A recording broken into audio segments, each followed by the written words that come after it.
Ayah Bunda? Baik, Waalaikumsalam. alhamdulillahirrabbilalamin. Masya Allah. Atau yang bisanya di komen, boleh di komen saja ya.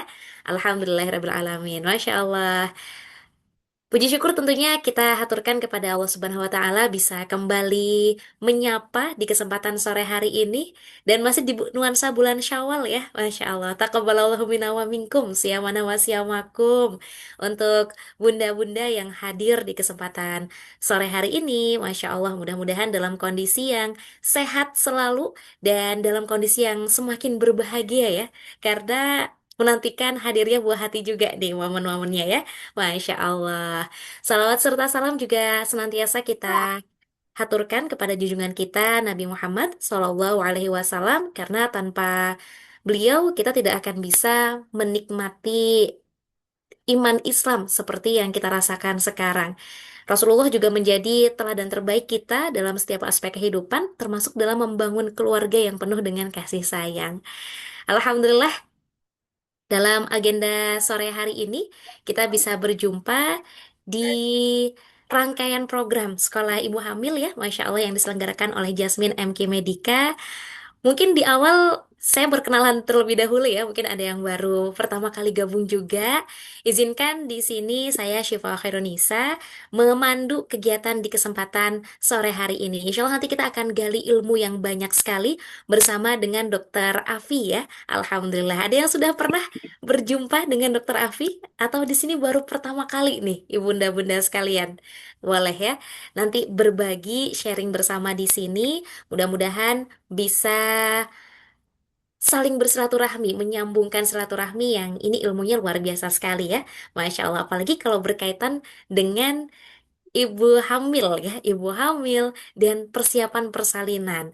Masya Allah, mungkin boleh juga sharing, penasaran juga nih yang hadir sekarang itu usia kandungannya biasanya atau sekarang sudah di usia kandungan berapa nih? Boleh ditulis di kolom komentar ya barangkali ya. Atau dari mana saja nih kira-kira? Usia 36, Alhamdulillah, Masya Allah. Terima kasih Teh Asonat sudah berbagi ya. Nah, karena tema kita di kesempatan sore hari ini adalah tentang mengubah ketakutan menjadi kekuatan. Persiapan persalinan holistik dengan Shina Bird. Nah, ini yang Masya Allah ya. Mungkin kalau buat singgelilah seperti saya ya Bunda, ini kebayang ya kalau dengar cerita teman-teman itu ternyata memang persalinan ini menjadi sebuah tantangan dan juga ada rasa cemas yang hadir.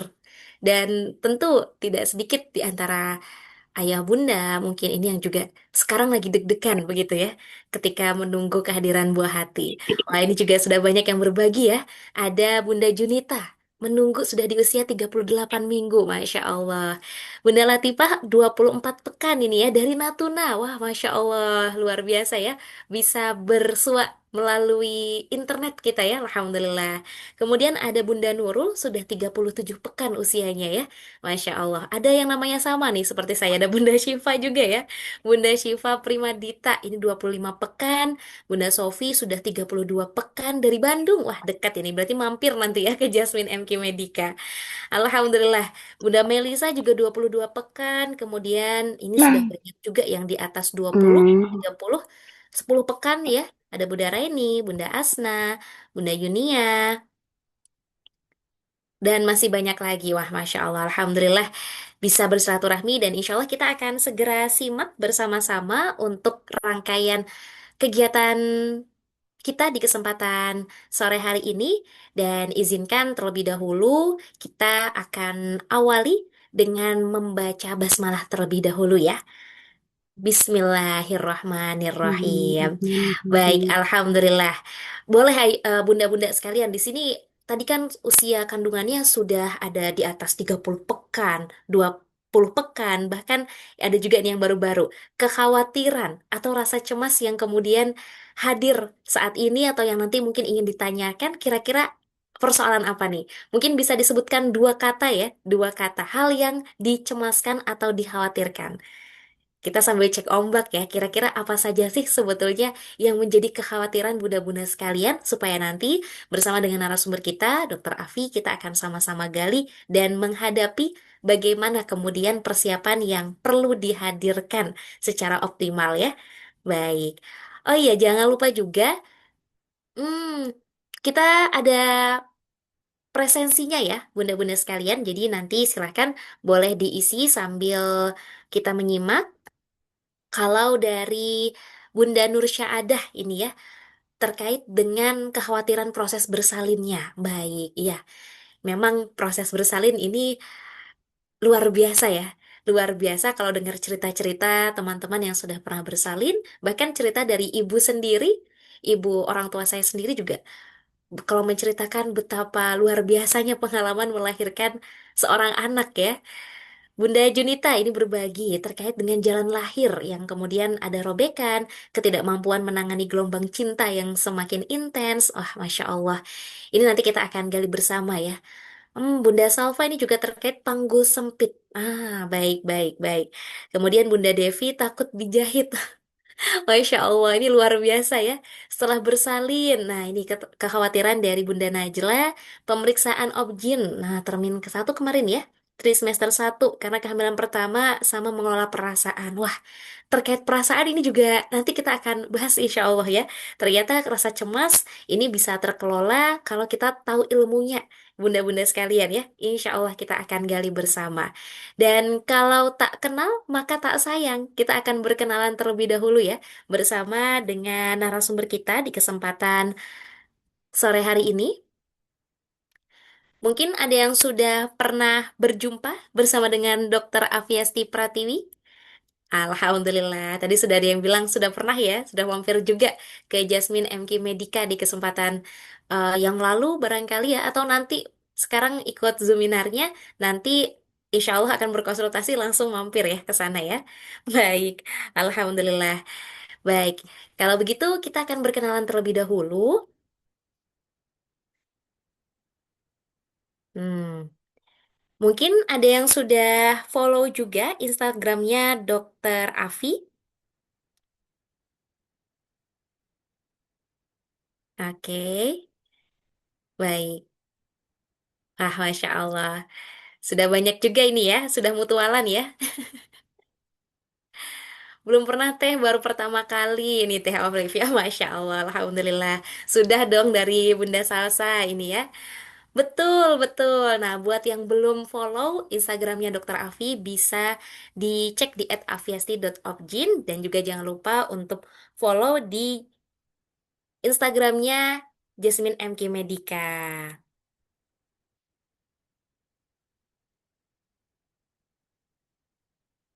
Baik, kita akan berkenalan terlebih dahulu bersama dengan Dr. Avi yang memiliki riwayat pendidikan di mana S1 dan profesi dokter ini menempuh di Universitas Pajajaran sejak 2005 hingga 2012 dan mengambil spesialisasi obstetri dan juga ginekologi di Universitas Pajajaran sejak 2021 hingga 2025.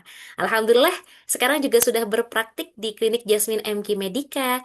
Juga mungkin bunda-bunda sekalian ada yang berjumpanya di klinik Edonis Bandung atau juga di Rumah Sakit Umum Pindad. Kalau mau silaturahmi lebih sering, lebih banyak kontennya Dokter Avi bisa langsung dicek di Instagramnya @aviasti.opjin. Dan alhamdulillah bunda-bunda sekalian, kita juga sudah berada di tengah-tengah kita ya, narasumber kita di kesempatan sore hari ini. Kita langsung sapa bersama ya. Alhamdulillah. Assalamualaikum warahmatullahi wabarakatuh, Dokter Afi. Waalaikumsalam warahmatullahi wabarakatuh, Teh Syifa dan bunda-bunda, dan mungkin ada ayah juga ya di sini Oh, ya. Masya Allah. Betul-betul ya. Boleh mungkin ayah-ayahnya saya hai juga di sini ya, dokter ya. Karena kalau berbicara soal persalinan, support system itu juga penting ya, dokter ya. Jadi boleh nanti ya, ajak-ajak juga suaminya atau ayahnya. Kabar baik dan sehat, Dokter Afi, di sore hari ini? Alhamdulillah luar biasa. Masya Allahu Allah, Akbar. Alhamdulillah senang sekali bisa bersilaturahmi kembali, Dokter Afi. Karena kalau kita berjumpa ini terakhir tahun tahun kemarin ya di 2025, yang mana sekolah ibu hamil ini pertama kali di launching juga sejak tahun kemarin dan alhamdulillah sudah berlangsung hingga sekarang. Dan tema di kesempatan sore hari ini juga luar biasa nih dokter ya, mengatasi ketakutan. Karena tadi juga banyak yang berbagi tentang rasa cemas, ketakutan-ketakutan ketika mempersiapkan persalinan. Dan nampaknya sudah tidak sabar juga, dokter. Kita langsung mulai saja begitu ya, dokter ya. Oke, bismillah kita mulai saja Teh Syifa ya. Silahkan, dokter. Oke, izin bunda-bunda saya izin share screen ya. Nanti kalau misalnya ada yang ingin ditanyakan selama proses materi, nanti bisa bertanya melalui chat. Nanti insya Allah Mhm. akan kita bahas dan kita diskusikan juga. Nanti kalau misalnya Insya di Allah. sesi diskusi ada yang mau open mic juga, oke banget ya. Boleh. Buat Siap. ayah-ayah juga jangan ragu untuk bertanya ya, kalau misalnya mau ikut bertanya. Mhm. Izin share screen ya.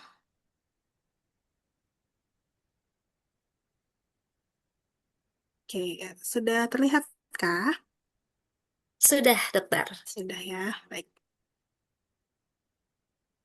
Bismillahirrahmanirrahim. Assalamualaikum warahmatullahi wabarakatuh. Selamat sore, ayah dan bunda yang berbahagia. Terima kasih banyak untuk sudah meluangkan waktu sama-sama kita di sini untuk bisa melangkah menuju suatu kebahagiaan ya harusnya. Karena persalinan itu adalah suatu momen yang harusnya bisa kita rayakan dengan kebahagiaan. Karena insya Allah akan menjadi hari pertama yang luar biasa untuk sebuah cerita kehidupan. Orang yang paling kita sayang di dunia ini, yaitu buah hati kita. Oke. Untuk tajuk hari ini, kita akan membahas mengenai Face Your Fears. Bagaimana kita bisa menghadapi ketakutan kita dalam menghadapi persalinan.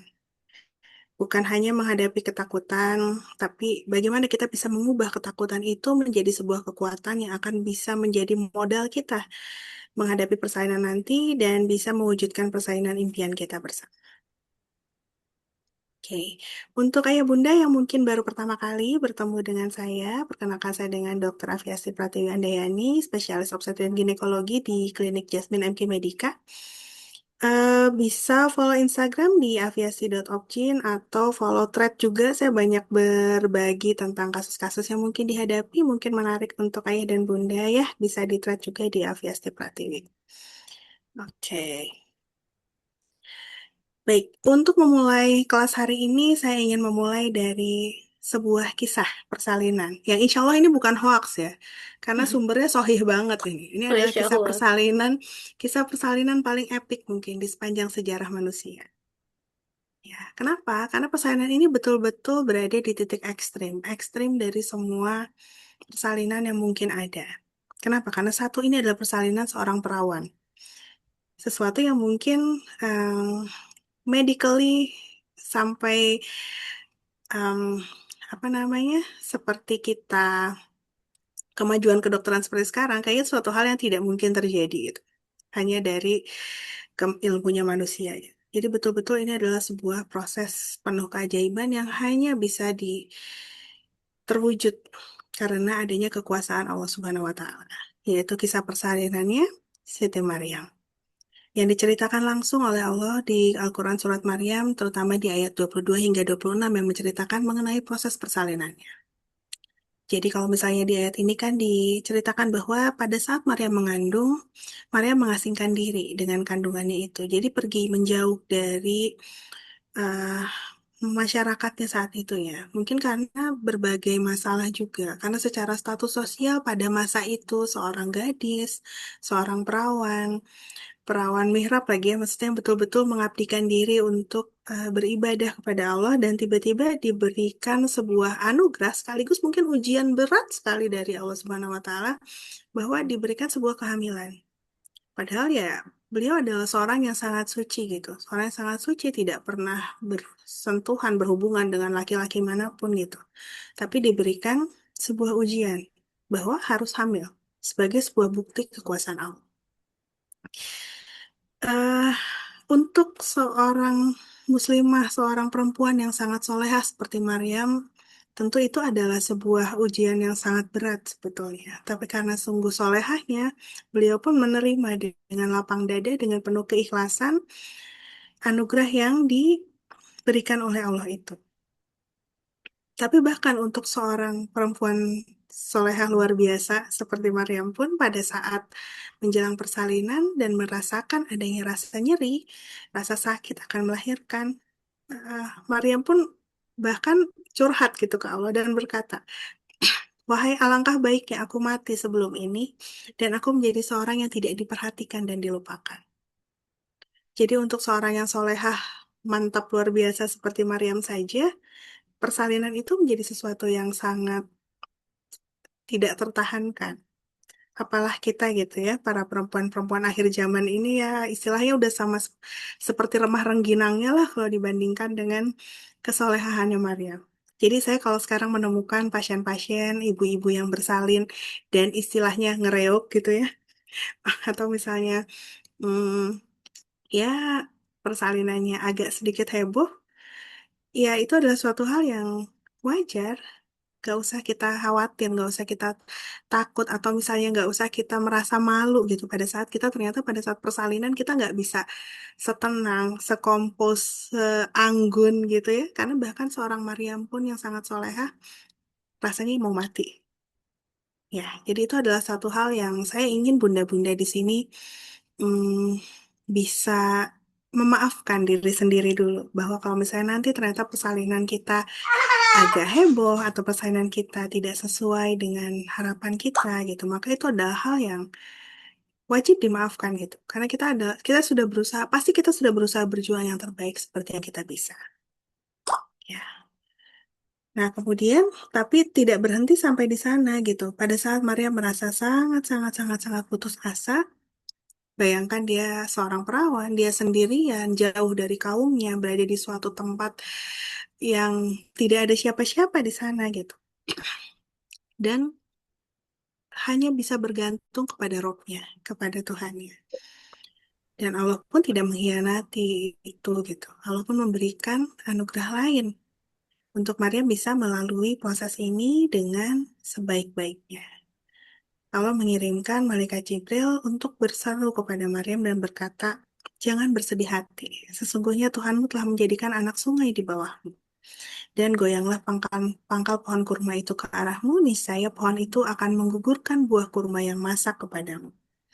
Nah, disinilah turun. Menurut saya ini adalah tiga perintah Allah untuk ibu hamil dan bersalin. Maka makan, minum, dan bersenang hatilah engkau. Ya, jadi tiga hal ini bisa dibilang bahwa nanti kita akan lihat gitu ke depannya, bahwa ini akan menjadi pegangan kita pada saat kita mengatakan kita ingin bisa menghadapi persalinan dengan baik. Dan tiga perintah inilah bahwa kita harus tetap makan, minum, kita memperhatikan bagaimana kebutuhan fisik kita gitu. Dan juga tidak kita lupakan juga bagaimana kita harus punya mental state pada saat kita menghadapi persalinan, yaitu dengan bersenang hati. Makanya tugas-tugas bunda, nanti tugas bunda pada saat hari persalinan itu sebenarnya cuman easy, yaitu adalah makan, minum, dan tersenyum. Ya, karena Allah pun memerintahkannya demikian gitu. Untuk kisah persalinan paling epik sepanjang sejarah kehidupan manusia. Oke. Itu ya, ingat ya. Jadi nggak ada salahnya saat kita merasa takut menghadapi persalinan.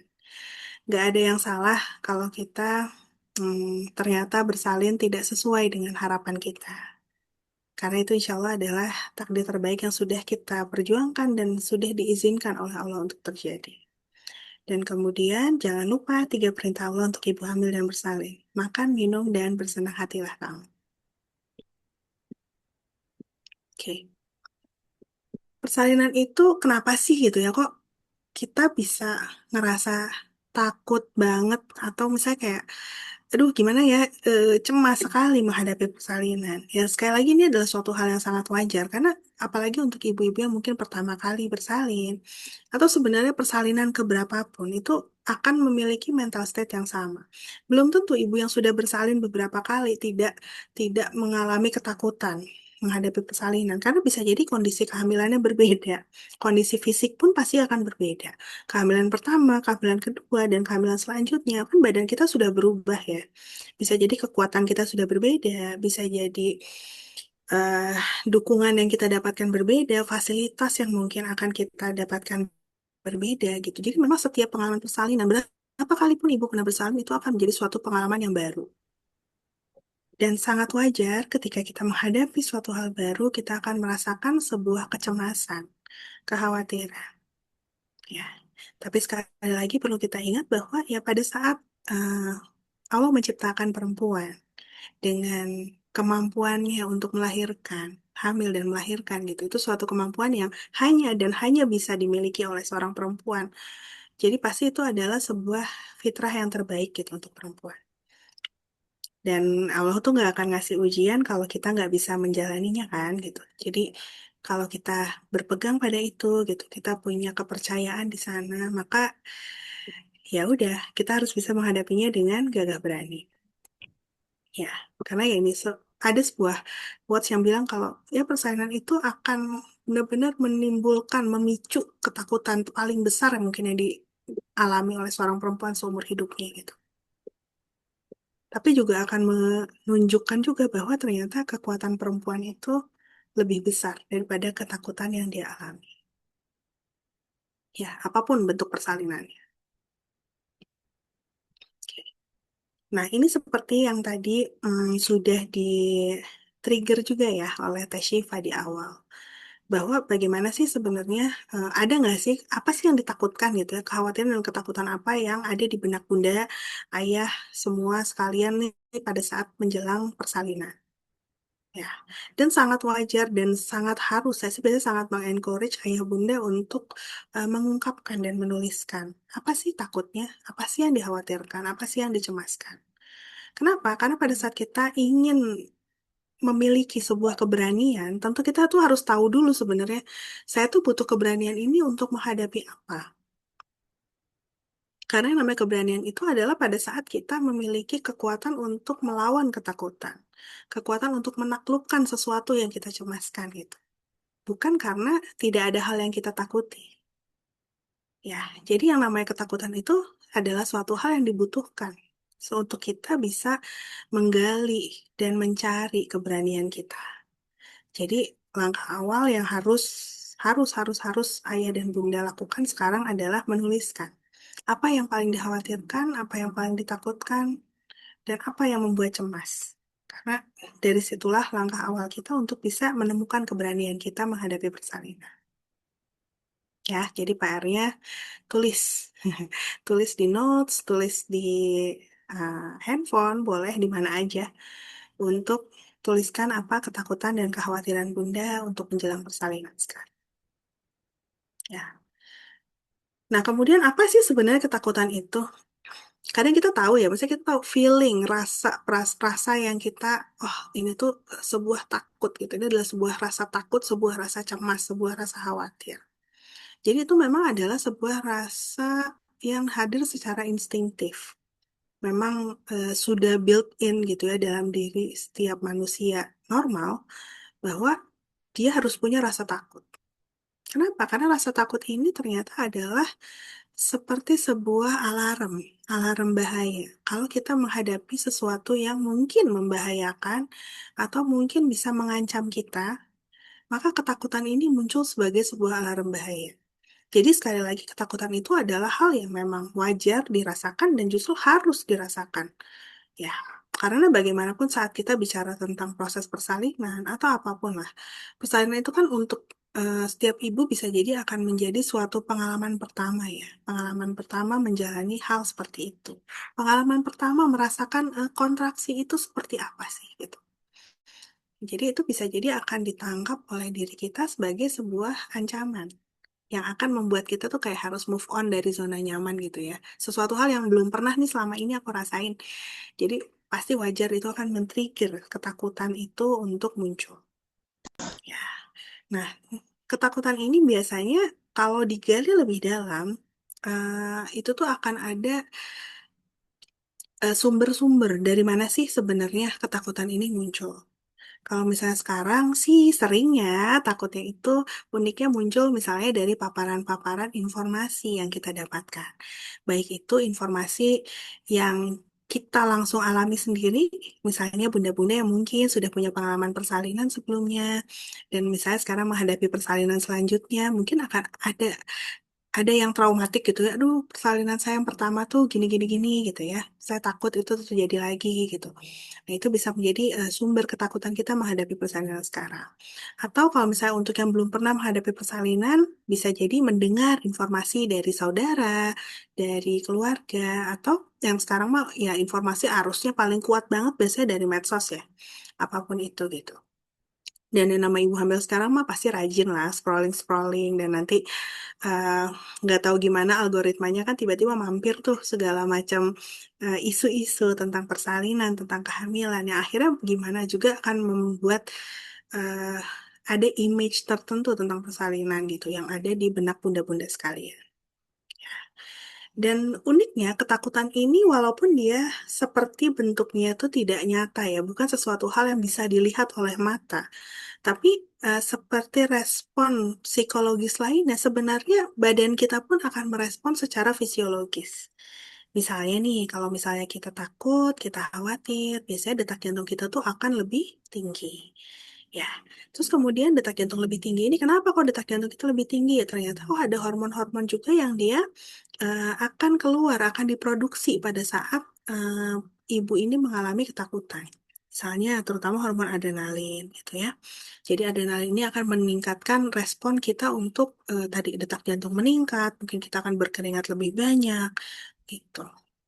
Nah, nanti kita akan belajar bahwa oh ternyata masalahnya adalah proses persalinan itu sendiri memilih mengharuskan terjadinya respon hormon yang bertolak belakang dengan ketakutan.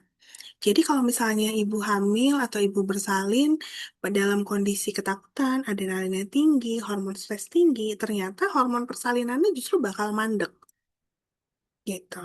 Karena persalinan ini makanya harusnya dirayakan dengan tadi perintah Allahnya adalah bersenang hatilah kamu. Jadi harus dirayakan dengan senang hati, dengan perasaan ringan, dengan perasaan bahagia. Baru persalinan ini insya Allah akan berjalan dengan baik dan lancar gitu. Ya, jadi makanya kenapa sih kita harus menghadapi ketakutan, menaklukkan ketakutan pada saat kita menuju proses bersalin? Karena memang dia agak musuhan gitu ya. Maksudnya ini penting sebagai sebuah alarm bahaya, iya. Tapi kalau dibiarkan berlarut-larut, tidak kita taklukkan, itu justru akan menjadi penghalang kita untuk bisa mewujudkan persalinan yang kita inginkan. Gitu. Ya, tapi sekali lagi ketakutan itu adalah langkah pertama kita untuk bisa maju, maju dengan gagah berani.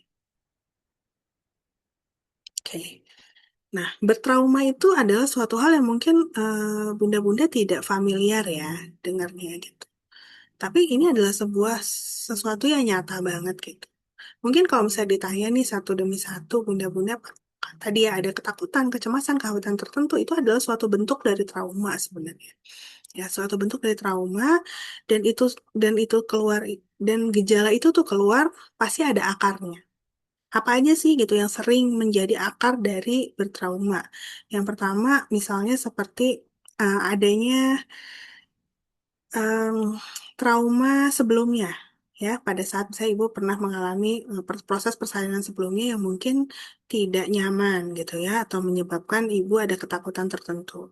Lalu kemudian ada masalah kerusakan yang terjadi pada saat ini baik secara fisik maupun secara mental. Ya misalnya oh ada masalah luka jahitan misalnya atau ada masalah eh, jadi ada perubahan fisik tertentu, perubahan tubuh ya selama hamil dan bersalin yang membuat ibu merasa tidak nyaman dengan fisiknya. Kemudian trauma juga tentang apa yang terjadi pada bayinya. Trauma juga mengenai komunikasi, mungkin komunikasi antara ibu dengan tenaga medis, atau misalnya ada hubungan yang kurang baik antara ibu dengan keluarga yang harusnya mensupport tapi malah menghambat misalnya proses persalinan. Dan kemudian perasaan perasaan tidak bisa mengontrol dirinya, tidak bisa mengontrol situasi. Itu juga bisa menjadi suatu hal yang sangat traumatis pada saat ibu menjalani persalinan. Atau yang harus paling diperhatikan sebenarnya untuk kami terutama para orang-orang yang mendapatkan amanah mendampingi persalinan, itu yang paling sering bikin trauma untuk ibu adalah bahasa atau apa sih yang didengar selama proses persalinan. Karena sudah terbukti bahwa ibu itu bisa menceritakan proses persalinannya dengan sangat detail, bisa menceritakan setiap kata yang diucapkan oleh orang-orang di sekelilingnya pada saat proses persalinan itu berlangsung. Dan itu tuh anaknya nanti yang mau udah setua apapun anaknya ya 20 tahun kemudian gitu, 30 tahun kemudian proses persalinan itu masih bisa di rewind, bisa di replay lagi oleh ibu dengan sangat detail. Ini membuktikan bahwa proses persalinan itu memang adalah suatu proses yang mengakar sangat dalam dan mengubah jiwa dan tubuh ibu sedemikian rupa sehingga tidak bisa dilupakan dengan mudah. Makanya kenapa pengalaman persalinan yang positif itu adalah suatu modal yang sangat penting dan harus diupayakan bersama. Baik dari sisi ibu dan juga dari sisi provider kesehatan dan siapapun orang yang terlibat dalam proses persalinan ibu. Ya. Nah, semua akar-akar masalah ini biasanya dia akan keluar dalam bentuk berbagai gejala yang mungkin dirasakan. Mulai dari ada kecemasan, ada rasa bersalah, masalah nanti bonding ya, bonding dengan bayi, bonding dengan suami, dengan keluarga setelah proses persalinan berlangsung ya. Jadi proses setelah masa postpartum, pasca salin, nah itu biasanya akan ada keluar tuh bertrauma ini sisa-sisanya. Belum lagi kemudian serangan panik, depresi, bahkan yang misalnya sampai terjadi postpartum blues atau postpartum depression itu yang paling berat ya kalau ada masalah mental pada saat ibu pasca persalinan gitu. Jadi dan ini semua pohon ini yang kelihatan cantik nih kayak pohon sakura ini adalah hal yang ingin kita cegah untuk tumbuh dan dirasakan oleh bunda-bunda semua yang ada di sini. Oke. Nah, bagaimana kita akan melangkah mulai dari mana? Yang pertama sih yang paling penting adalah pada saat kita ingin mulai melangkah adalah kenali dulu diri kita. Kenali diri kita sebagai manusia, ya. Kenali diri Bunda sebagai kesatuan yang utuh seorang manusia. Karena persalinan itu bukan tadi ya, bukan cuma proses fisik gitu. Kita bukan cuma cerita kita ngeluarin bayi dari badan kita gitu. Tapi ternyata proses fisik ini sangat berkaitan erat dengan apa yang terjadi pada pikiran kita dan itu core-nya lagi, dalamnya lagi apa yang terjadi pada jiwa kita. Jadi semua ini akan bersatu padu mewujudkan si pengalaman persalinan yang akan Bunda alami nanti ke depan. Jadi kalau kita ingin mewujudkan pengalaman persalinan yang baik, ini semua aspek ini harus dalam kondisi baik. Ya, karena banyak sekali misalnya, dok, tapi kan maksudnya persalinan itu ya fisikal gitu yang pentingnya ya. Tapi sering banget kita tuh ketemu pasien-pasien yang sebenarnya secara fisik it's okay gitu, nggak ada masalah secara fisik. Ibunya nggak ada masalah gitu, ya. Maksudnya badannya oke, panggulnya oke, bayinya juga dalam kondisi baik gitu. Tapi sama persalinannya nggak bisa maju dengan baik atau dia mengalami ketakutan yang amat sangat menghadapi persalinan dan itu sumbernya dari pikiran atau ketidaksiapan ibu secara mental. Ya, sedangkan ada ibu-ibu yang secara fisik mungkin kita kayak agak ragu ya, bisa nggak sih ini bersalin normal misalnya ya? Kok ibunya kayaknya mungil banget gitu ya? Atau kok kayaknya bayinya gede banget gitu ya?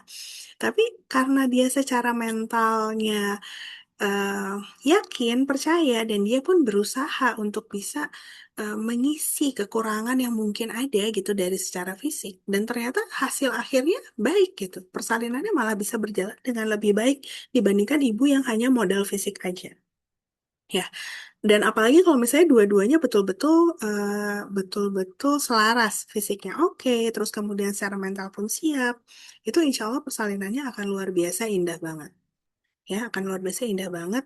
Eh, Apapun bentuknya, apapun modelnya, belum tentu persalinan yang indah itu pasti mudah, enggak. Ya, persalinan yang indah itu belum tentu pasti yang mudah tidak juga. Karena persalinan yang indah itu berasal dari kita memilih yang terbaik sesuai dengan kondisi kita. Ya, gitu. Nah, jadi yang paling penting sih gimana kita mengenal dulu diri kita. Ada apa sih di tubuh saya yang harus saya persiapkan? Saya ada ketakutan, kekhawatiran nggak secara mental apa yang harus saya persiapkan. Dan semua itu akan coba kita selaraskan sebelum kita menghadapi hari H persalinan. Kenapa? Kalau hari H persalinan itu mah udah bukan waktunya lagi kita ngobrolin bagaimana mempersiapkan gitu. Hari H persalinan itu kayak kalau kita mau tampil di sebuah penampilan di panggung gitu. panggungnya udah dibuka, kita udah depan panggung, ya itu cuman tinggal saatnya der aja jalan gitu. Udah nggak bisa lagi kita intervensi, nggak bisa lagi kita latihan, perbaikan, itu nggak bisa. Makanya kenapa persiapan persaingan itu memerlukan waktu jauh-jauh jauh-jauh hari sebelumnya. Karena kalau hari H itu udah tinggal panggungnya aja yang jalan. Ya, jadi ini hal yang harus kita pahami bersama. Kenali dulu diri Bunda, ada masalah apa yang harus diperbaiki, yang masih bisa diperbaiki sekarang, baik secara fisik, mental, jiwa, dukungan support dari lingkungan sekitar, dukungan spiritual. Itu juga hal yang sangat penting.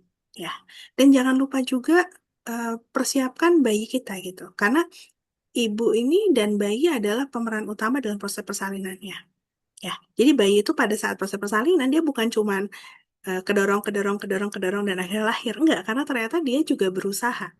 Ya, proses persalinan itu juga banyak peran bayi di dalamnya yang bisa menyebabkan proses persalinan itu berjalan dengan lancar dan sesuai harapan kita. Oke. Ya, ini seperti yang tadi sudah dijelaskan bahwa persalinan itu melibatkan keseluruhan diri Bunda. Tubuh, pikiran, jiwa, lingkungan sekitar, semua akan mempengaruhi proses persalinan. Pikiran yang cemas bisa bikin tegang, dan pasti akan menghambat proses alamiahnya. Dan kalau kita mempersiapkan tubuh dengan lebih siap, lebih mampu, pasti proses itu akan berjalan dengan lebih efektif dan efisien.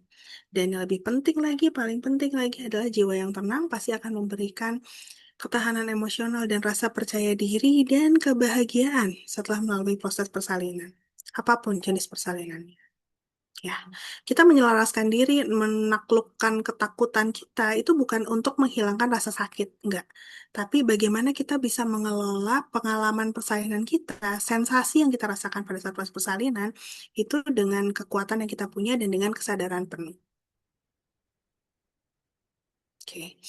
Nah, ini yang biasanya paling ditakutin ya sama bunda-bunda ya. Aduh, nyeri nih saat persalinan gitu.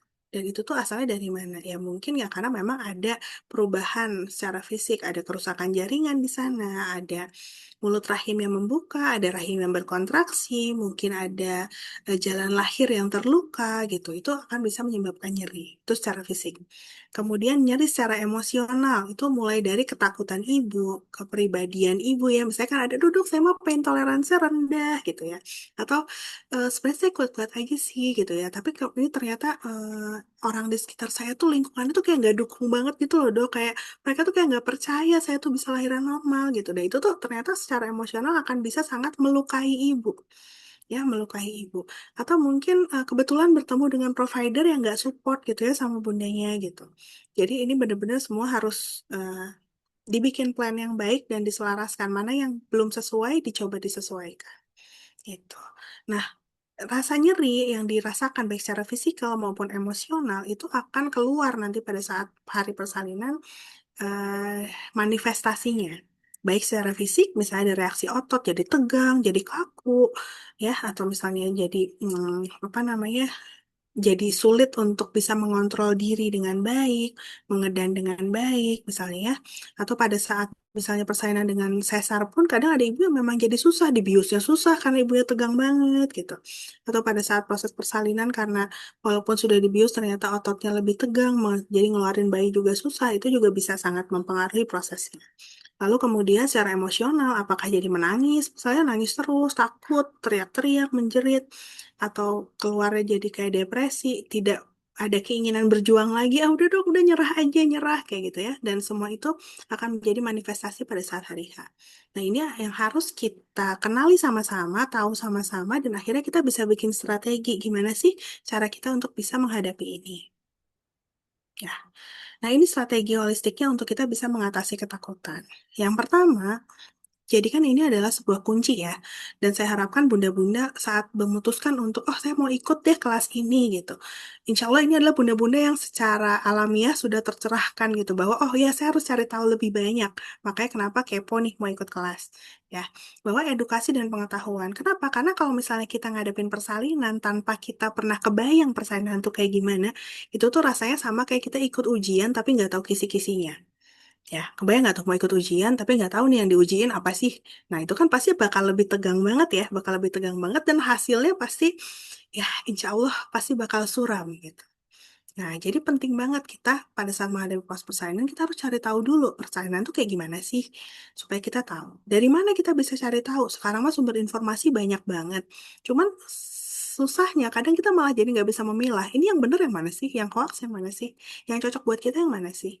Makanya penting banget selain kita mencari sumber informasi dari mana-mana, kita juga punya tempat narasumber yang terpercaya. Ya, jadi kalau kita ikut kelas prenatal, pilih yang memang narasumbernya terpercaya. Lalu kemudian, kalau misalnya kita menemukan informasi tertentu yang mungkin bikin kita tegang, bikin kita takut, jangan ragu untuk mendiskusikan. Misalnya pada saat kontrol dengan Bu Bidan, dengan dokternya dibawa. Kemarin saya dengar ini dok, saya lihat ini di TikTok gitu, atau saya lihat ini di IG gitu, bener nggak sih gitu, dan gimana sih biar nggak kayak gitu gitu. Itu adalah hal yang sangat wajar banget untuk sekarang kita diskusikan bersama di saat kita kontrol kehamilan ya. Gitu. Lalu yang kedua tentunya setelah kita tahu mau ngadepin apa, pastinya seperti kita ngadepin ujian atau kita mau ngadepin kejuaraan, kita tentu akan mempersiapkan diri ya. Oke, saya bakal ngadepin ini nih. Berarti apa yang harus saya persiapkan? Nah, tadi kita bilang, oke ini persiapannya harus ada persiapan fisik dan juga persiapan pikiran secara mental. Jadi harus latihan tuh. Kenapa sih kok dokter Afi tuh kadang-kadang kalau misalnya ini cerewet banget nyuruh olahraga gitu ya. Atau nyuruh latihan relaksasi, latihan pernapasan. Kayak gitu. Kenapa sih ini badan emang harus dilatih banget ya? Iya, karena pada saat hari H persalinan, kita nggak bisa bantuin ngeden, Bu. Kita cuma bisa bilang, ayo bunda semangat gitu. Ya, semua yang akan ini adalah tenaganya ibu gitu. Tenaga ibu, kekuatan fisik ibu. Kita nggak bisa tuh ngegantiin mules, nggak bisa. Kita nggak bisa ngebantuin ngeden, nggak bisa gitu. Ya, jadi apa ya, dan misalnya kita nggak bisa ngegantiin gimana caranya pada saat misalnya perlu operasi, kondisi ibunya harus dalam kondisi optimal supaya operasinya aman. Kita nggak bisa bantuin semua itu karena yang menentukan adalah bagaimana fisik ibu bisa siap menghadapi proses persalinannya. Makanya kenapa persiapan menuju persalinan itu apapun jenis persalinannya, mau lahiran per vagina, mau lahiran SC itu tetap butuh fisik yang optimal sebaik-baiknya supaya outcome-nya pun luarannya bagus baik kondisi ibu maupun kondisi bayinya ya. Kemudian secara mental tentunya kita persiapan fisik, persiapan mental juga perlu. Karena ya tadi kita akan menghadapi sesuatu yang mungkin kita belum pernah hadapi sebelumnya. Dan ini butuh mental yang kuat dan juga yang paling penting sebenarnya adalah rasa percaya. Tadi rasa percaya sebagaimana percayanya Maryam saat dibilang, Maryam kamu akan hamil gak ada suami gitu. Ya percaya aja, Maria percaya dengan luar biasa percaya bahwa oh ya oke dengan kekuatan Allah, kebesaran Allah itu pasti bisa terjadi. Dan kita pun harus punya faith, punya kepercayaan yang sampai di sana gitu. Yang nggak mungkin, insya Allah dengan kekuasaan Allah akan bisa terjadi. Tugas kita adalah mengusahakan yang terbaik. Ya.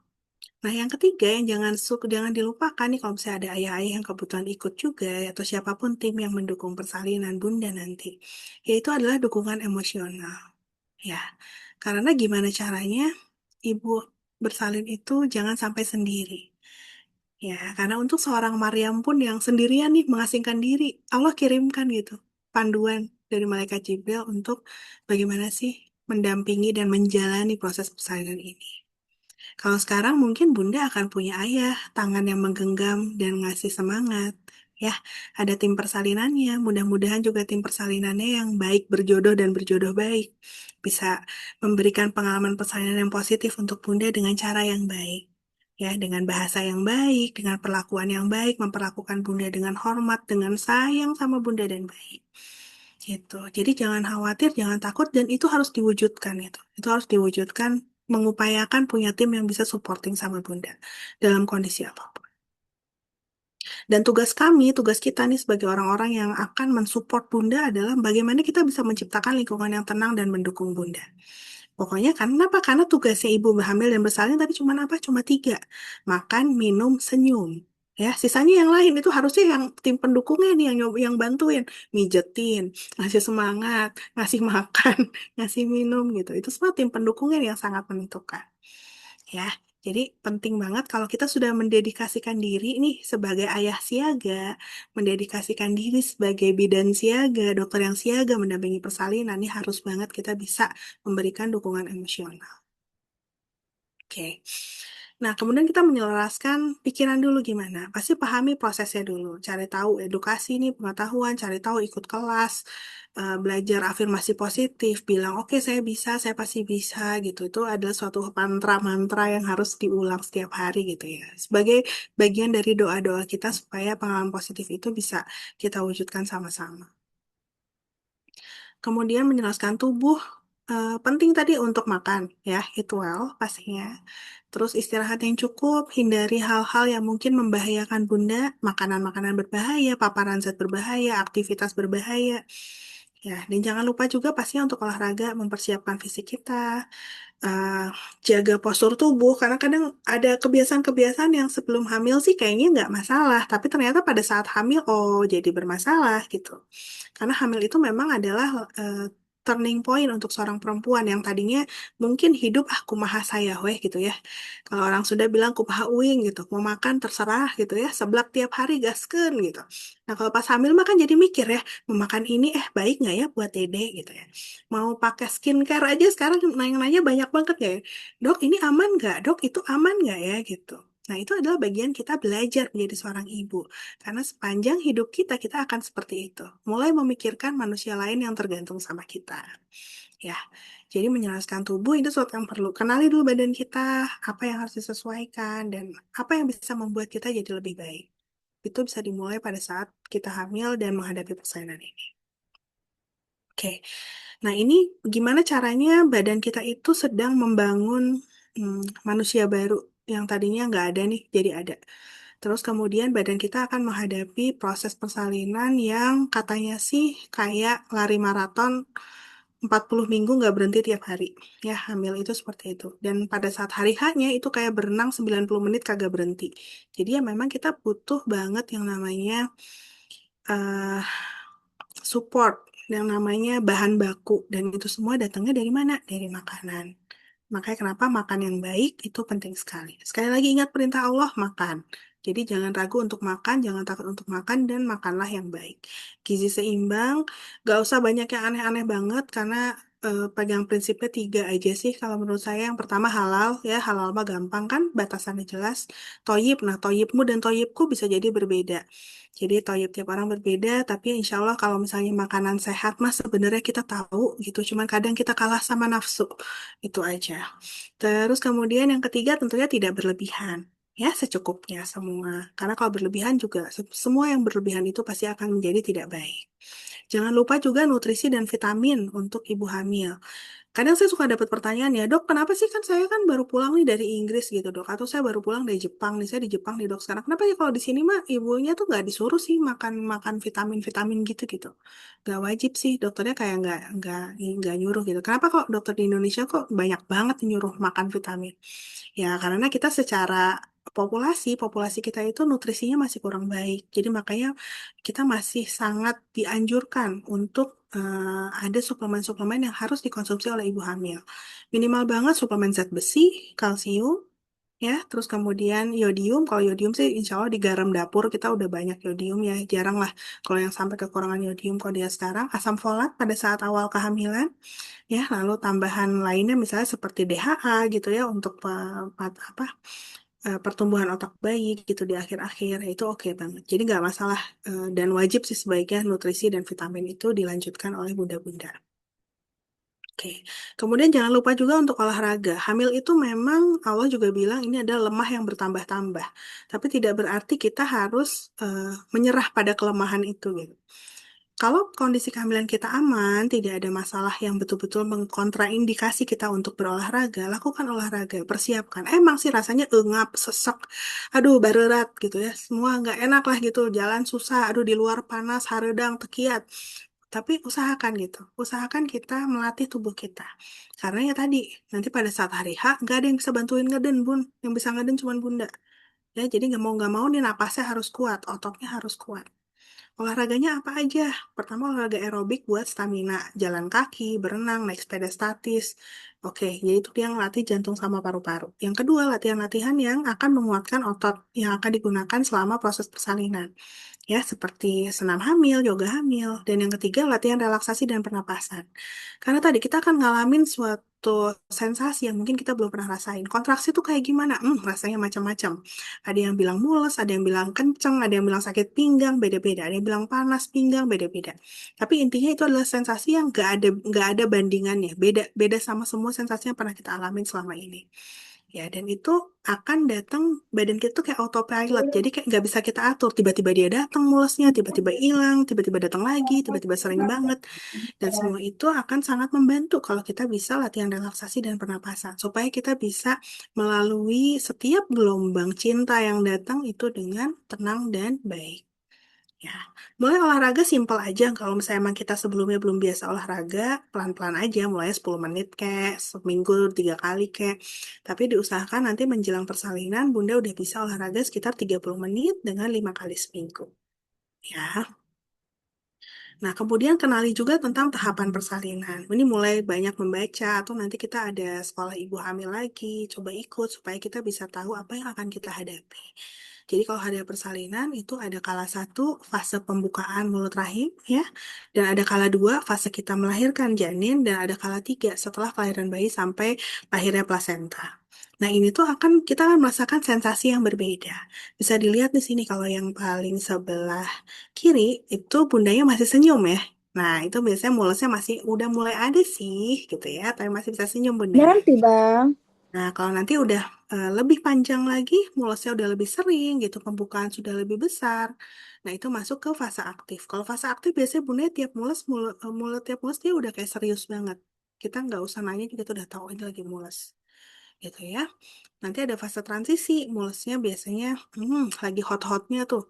Bukaan 8 ke bukaan lengkap itu biasanya lagi sering banget mulusnya. Nah, tapi nanti pada saat udah bukaan lengkap, kadang-kadang mulusnya agak hilang dulu dikit karena ngasih waktu Bunda untuk istirahat sebelum memasuki kala dua.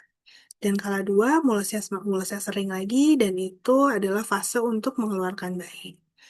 Nah, di sini mengedan atau ada yang kalau sanggup kali ini dia nanya, dok saya tuh pengen lahirannya tiup-tiup doang, itu bisa nggak sih gitu? Ya bisa aja kalau Bunda mau latihan tiup-tiup doang. Ya, kalau kita seneng banget kalau ada pasien yang cuma tiup-tiup doang lahir, seneng banget, itu bahagia banget sih gitu ya. Ya, nah itu tapi kenapa biar bisa sukses tiup-tiupnya ya latihan dari sejak hamil. Gimana latihan kita ngontrol nafas, ngontrol tetap tenang, ngontrol badan supaya persalinannya lebih lancar. Ya. Dan kemudian kala tiga pada saat proses kelahiran plasenta. Oke, kalau ini biasanya lebih santai, apa namanya kontraksinya sudah tidak sekuat saat kita melahirkan bayi. Tapi kala tiga ini sangat pentingnya karena risiko perdarahan di situ yang sering terjadi. Oke, nah ini sedikit tentang teknik pernapasan ya. Jadi ini bisa dilatih mandiri oleh Bunda di rumah mulai dari sekarang. Jadi kalau misalnya pas awal-awal persalinan, kontraksinya masih jarang, itu mah tiap kali kontraksi belajar tarik nafas panjang dari hidung, tahan sebentar, ya hitung sekitar 5 detikan lah. Lalu lepaskan perlahan dari mulut. Setiap kali menghembuskan napas, rasakan semua ketegangan yang ada di tubuh Bunda tuh lewat, hilang, keluar bareng sama nafasnya. Ya, dan itu diulang. Setiap kali Bunda merasakan ada kontraksi, setiap kali Bunda merasakan ada ketidaknyamanan, mulai dari sekarang, belajar. Tarik nafas panjang dari hidung, tahan sebentar, hembuskan perlahan dari mulut. Biarkan semua tegangnya lewat. Ya. Lalu kemudian kalau sudah mulai masuk ke fase aktif, kontraksinya biasanya lebih banyak, lebih sering. Nah ini sama, setiap kali kontraksi tarik nafas panjang dari hidung, lepaskan perlahan dari mulut. Nah, nanti kontraksinya makin kuat, itu bisa lebih cepat. Tarik nafas lagi, tiup pelan. Tarik nafas, tiup pelan. Oke, nah pada saat kita proses bernafas ini, biarkan bahu kita rileks, fokus aja sama nafas sambil memvisualisasikan. Jadi kita bayangkan mulut rahim makin membuka, kepala bayi semakin turun, jalan lahir kita terbuka, kita akan siap sebentar lagi kita akan bertemu dengan bayi kita. Ya. Nah, saat kontraksi itu berkurang, kita bisa tarik nafas panjang dari hidung, lepaskan perlahan dari mulut. jadi rileks lagi. Nah, di antara kontraksi bernafas seperti biasa. Oke. Nah, kemudian pada saat fase transisi, ini biasanya kontraksi lagi heboh-hebohnya, ya. Itu 8 bukan 8 sampai 10.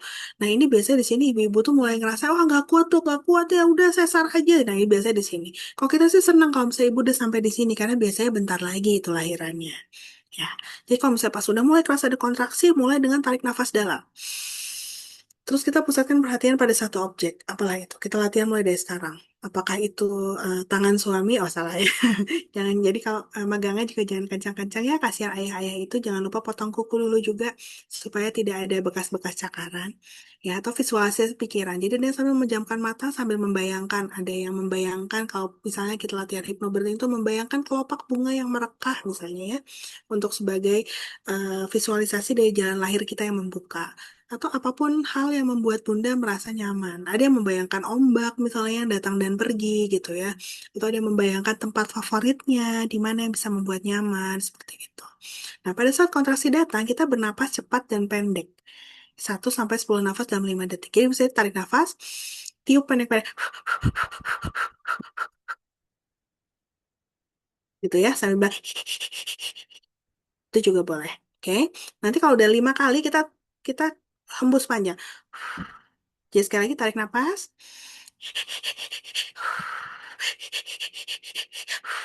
Nah, seperti itu. Pada saat kontraksi sudah mereda, Bunda bisa tarik nafas panjang dari hidung, hembuskan perlahan dari mulut. Santai lagi. Oke, dan itu diulang setiap kali ada kontraksi datang.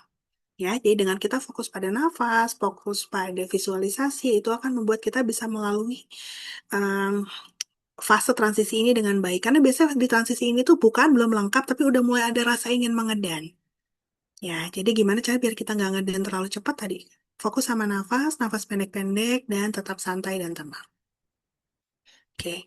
Nah, pada saat kala dua persalinan, ini adalah saat proses pengeluaran bayi. Jadi setiap kali mulai ada kontraksi nih, kumpulin kan, kontraksinya akan semakin kuat. Itu kita mulai dengan tarik nafas dalam juga. Tarik nafas dalam, kumpulin perlahan, tiup dulu, tarik nafas lagi, kumpulin perlahan. Oke, dan kemudian meneran. Meneran itu sebenarnya kita nggak usah tahan nafas selama kita ngedan. Ya, kita bisa kalau yang kayak metode tiup-tiup, kita bisa tarik nafas, tiup apa aja,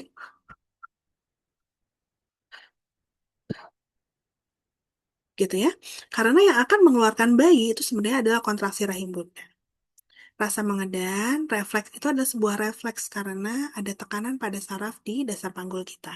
Jadi sebenarnya kalau bunda yang ngeden gak ngeden, tuh bayi lahir juga. Ya, tapi kalau misalnya eh, kitanya kita tidak fokus, rasa ingin mengedannya ini malah dia akan hilang karena secara hormonal itu yang akan sangat mengganggu. Kita merasa tegang, tadi adrenalin naik, oksitosin pasti nggak akan berjalan dengan lancar dan akhirnya persalinan pun akan jadi lebih susah dan butuh bantuan. Ya, jadi itu bisa dilakukan, nanti bisa latihan lagi, mungkin bisa ikut kelas persiapan persalinan, kelas yoga, biasanya akan diajarkan teknik-teknik pernapasan ini ya. Oke. Nah, ini ada yang disebut dengan pain release teknik, di mana kita pada saat kontraksi itu datang dan mungkin kita merasakan sensasi yang tidak nyaman, kita bisa belajar seperti ini. Sebenarnya sama saja dengan tadi teknik penapasannya. Yaitu di pain release teknik ini kita fokus pada nafas yang dalam, lembut dan berirama. Jadi nggak pakai panik tuh, nggak pakai wah gelisah gitu ya, tapi kita bisa fokus sama nafas kita. Lalu kemudian pada saat kita merasakan sensasi itu, gini, kalau kita nyeri kita kan cenderung gigit ya. Ya kan, kita cenderung seperti ini. Nah, ketegangan pada rahang, ketegangan pada telapak tangan kita itu akan menyebabkan refleks tegang di seluruh tubuh kita. Dan pada saat seluruh tubuh kita akan merasa tegang, itu jalan lahir tentunya juga akan tegang sehingga proses persalinan itu kadang malah jadi terhambat. Oke, jadi tipsnya adalah pada saat Bunda merasakan kontraksi tadi atau rasa tidak nyaman, biarkan rahang tetap rileks. Jadi alih-alih kita gigit, lebih baik kita mangap. Hah, ya, kita tarik nafas, tiup, buka, rasain rileks. Terus daripada kita ngeremes Pak Suami, lebih baik kita usap-usap sayang. Ya, jadi ngebelai. Jadi makin kita mules nih, makin membelainya makin santai, makin lembut, makin halus. Oke, karena insya Allah ini terbuka, rahang rileks, badan kita akan lebih rileks, jalan lahir juga akan pembukaannya lebih mudah. Lalu jangan ragu untuk bergerak ya pada saat proses persalinan. Jadi misalnya kontraksi sudah mulai intens, jangan ragu buat bergerak. Kecuali misalnya ada hal yang memang menyebabkan nggak boleh jalan-jalan misalnya ya. Tapi kalau misalnya oke aja nggak masalah, jalan, main bertimbol atau misalnya di atas tempat tidur tapi sambil posisi tertentu itu juga akan membantu Bunda menghadapi proses persalinannya. Jadi jangan ragu buat tetap bergerak selama proses persalinan. Kemudian visualisasi, visualisasi jalan lahir semakin terbuka, visualisasi bagaimana janin turun ke jalan lahir. Dan yang paling penting yang terakhir adalah perintah Allah untuk bersenang hati. Jadi wajib senyum. Siapa sih ngajak nih kalau Bunda mau ngedin ya Bun, senyum dulu. Kenapa? Supaya bahagia. Ya, bahagia hormon oksitosinnya, endorfinnya akan lebih lancar. Persalinan pun insya Allah akan lebih lancar. Oke. Yang terakhir adalah gimana kita menyelaraskan jiwa. Tadi kita bicara tentang ketakutan, kekhawatiran, kecemasan, ya. Semua luapan emosi itu adalah bagian alami dan itu pasti gak bisa dipisahkan dari proses kehamilan dan persalinan. Wajar banget. Ya, jadi maafkan diri Bunda atas semua rasa cemas yang Bunda rasakan. Maafkan diri Bunda tentang semua ketakutan yang Bunda rasakan. Gak usah takut, gak usah malu. Jangan malu untuk ngungkapin bahwa aku takut loh. Jangan malu. Aku takut ini loh, aku takut itu loh. Jangan malu. Ungkapin aja.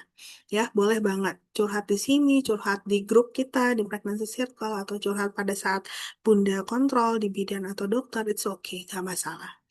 Ya, dan kehamilan itu ingat bahwa ini bukan cuman proses kita nantiin kelahiran, tapi ini adalah kesempatan kita untuk bisa mengenal diri kita sendiri dan bahkan mungkin kesempatan kita untuk healing. Karena pada saat bayi lahir, ternyata lahir juga sosok baru kita, sosok baru kita sebagai seorang ibu. Dan sosok ibu ini dia butuh kekuatan yang lebih daripada sosok kita yang sebelumnya. Makanya pada saat hamil, saat bersalin, itu harusnya menjadi momen kita juga untuk healing. Gimana caranya? Ya kita harus bisa menemukan makna di setiap perubahan. Ini adalah proses kita menjadi lebih dewasa, proses kita menjadi lebih baik daripada sebelumnya. Dan gimana kita bisa mengubah ketakutan kita jadi kekuatan supaya kita bisa menjalani itu dengan eh, ringan dan tetap happy. Dan yang terakhir adalah gimana kita menciptakan lingkungan yang damai. Ini tentunya bukan hanya dari diri kita sendiri, tapi juga dari supporting system yang ada di sekitar kita. Ini beberapa rutinitas yang mungkin bunda-bunda bisa lakukan ya menjelang persalinan. Yang pertama adalah setiap hari bangun dengan rasa ikhlas dan bahagia. Jadi setiap hari bangun, kalau doa bangun tidur kan awalnya Alhamdulillah ya. Jadi segala puji bagi Allah gitu, yang sudah memberikan kita kehidupan. Nah, itu adalah dimulai dari situ. Apapun yang kita rasakan, kadang hamil ini rasanya berat banget. Tidur nggak enak, piring kanan, piring kiri salah, dan segala macam mungkin ada ketidaknyamanan yang kita rasakan. Tapi kita terima itu dengan kebahagiaan dan keikhlasan. Kenapa? Karena ini adalah jawaban dari doa-doa kita. Ya, atau misalnya pun, aduh ini mah dok, saya mah ini persalinan hamil ini mas saya nggak pengen hamil sebenarnya gitu. Tapi ya ternyata ini adalah yang terbaik, takdir terbaik yang Allah rencanakan buat kita. Mungkin bukan yang kita inginkan, tapi ini adalah yang Allah inginkan buat kita. Jadi bagaimana kan kita harus menerimanya dengan ikhlas dan bahagia, karena insya Allah akan menjadi sesuatu hal yang baik untuk kita. Ya. Kemudian, jangan lupa untuk berolahraga. Berolahraga, terus kemudian bagaimana kita bisa tetap beraktivitas sehari-hari dengan kebahagiaan, tetap beraktivitas sehari-hari dengan ringan. Afirmasi positif, berdoa setiap waktu kita sholat, dan kapanpun kita teringat. Tuliskan hal-hal impian Bunda tentang kehamilan dan persalinan. Pasang di tempat-tempat yang mungkin sering kelihatan, depan kulkas misalnya, atau sambil masak gitu ya, atau di HP gitu. Supaya nanti tiap Bunda lihat, Bunda itu akan menjadi afirmasi positif untuk Bunda. Jangan lupa juga untuk komunikasi dan aktivitas bersama dengan bayi dan juga pasangan. Ajak ayah untuk ngobrol sama bayi. Meluangkan waktu misalnya sebelum tidur, atau kapan ada waktu kosong untuk ngobrol sama bayi, bacain cerita, ajak doa, terus kemudian ngaji bareng gitu, supaya aktivitas itu juga bayi kita dilibatkan dalam setiap aktivitas kita. Sebagai sebuah pembiasaan juga bahwa nanti kita akan beraktivitas bersama setelah persalinan itu terjadi dan bayi kita hadir bersama kita. Yang kelima, jangan lupa siapin badannya tadi, makan makanan gizi seimbang, olahraga rutin sesuai kondisi kehamilan juga ya, dan kontrol pastinya sesuai dengan jadwal. Nah, kemudian ini untuk para ayah, gimana sih peran pendamping, suami atau keluarga? Yang pertama, pastikan Bunda mendapatkan dukungan emosi yang stabil. Ya, dunia boleh melawan Bunda, tapi yang namanya suami itu mah harus jadi benteng pertahanannya Bunda. Jangan sampai rasa sakit hati, jangan sampai kecemasan, jangan sampai kekhawatiran itu muncul dari ayah sebagai seorang suami. Jangan sampai itu muncul dari ayah sebagai calon ayah dari bayi dalam kandungan Bunda. Saat ini istri ayah sudah memiliki beban yang cukup baik secara fisik maupun mental. Jangan nambahin beban itu, gitu. Ya, jangan nambahin beban. Harus bisa jadi eh, pendukung emosional yang baik. Kalau kemudian yang kedua, bantu Bunda untuk persiapan fisiknya. Ingetin, Ayang udah olahraga belum? Ayang udah makan belum? Mau makan apa? Makannya gimana? Kalau misalnya agak bandel, Bundanya ingetin gitu ya. Ayang jangan gitu. Nanti apa namanya ada masalah kalau makannya nggak bagus, bisa kayak gitu ya. Jadi betul-betul diketahui bagaimana aktivitas, nutrisi istri itu adalah tanggung jawab ayah sebagai pendamping. Lalu yang ketiga, gimana kita menciptakan suasana yang tenang dan nyaman di rumah. Kadang misalnya ada pekerjaan rumah mungkin yang bisa dibantu ya, yang apa namanya diringankan bebannya. Lalu bagaimana suasana atau misalnya anak-anak nih yang kakak-kakaknya mungkin banyak dihandle dulu juga sama ayah, dibantu supaya Bunda ada waktu untuk beristirahat. Itu akan bisa sangat meringankan beban ibu saat hamil ini dan mempersiapkan persalinannya nanti. Yang keempat, jangan lupa untuk ikut ngobrol juga sama janin. Walaupun kalau ibu kan sama bayi mah itu connected ya. Karena apa yang dirasakan ibu, bayi kita juga pasti ngerasain. Apa yang dikerjakan oleh ibu, bayi kita juga tahu kalau ibunya sedang melakukan apa. Nah, kalau ayah nih memang harus butuh koneksi khusus.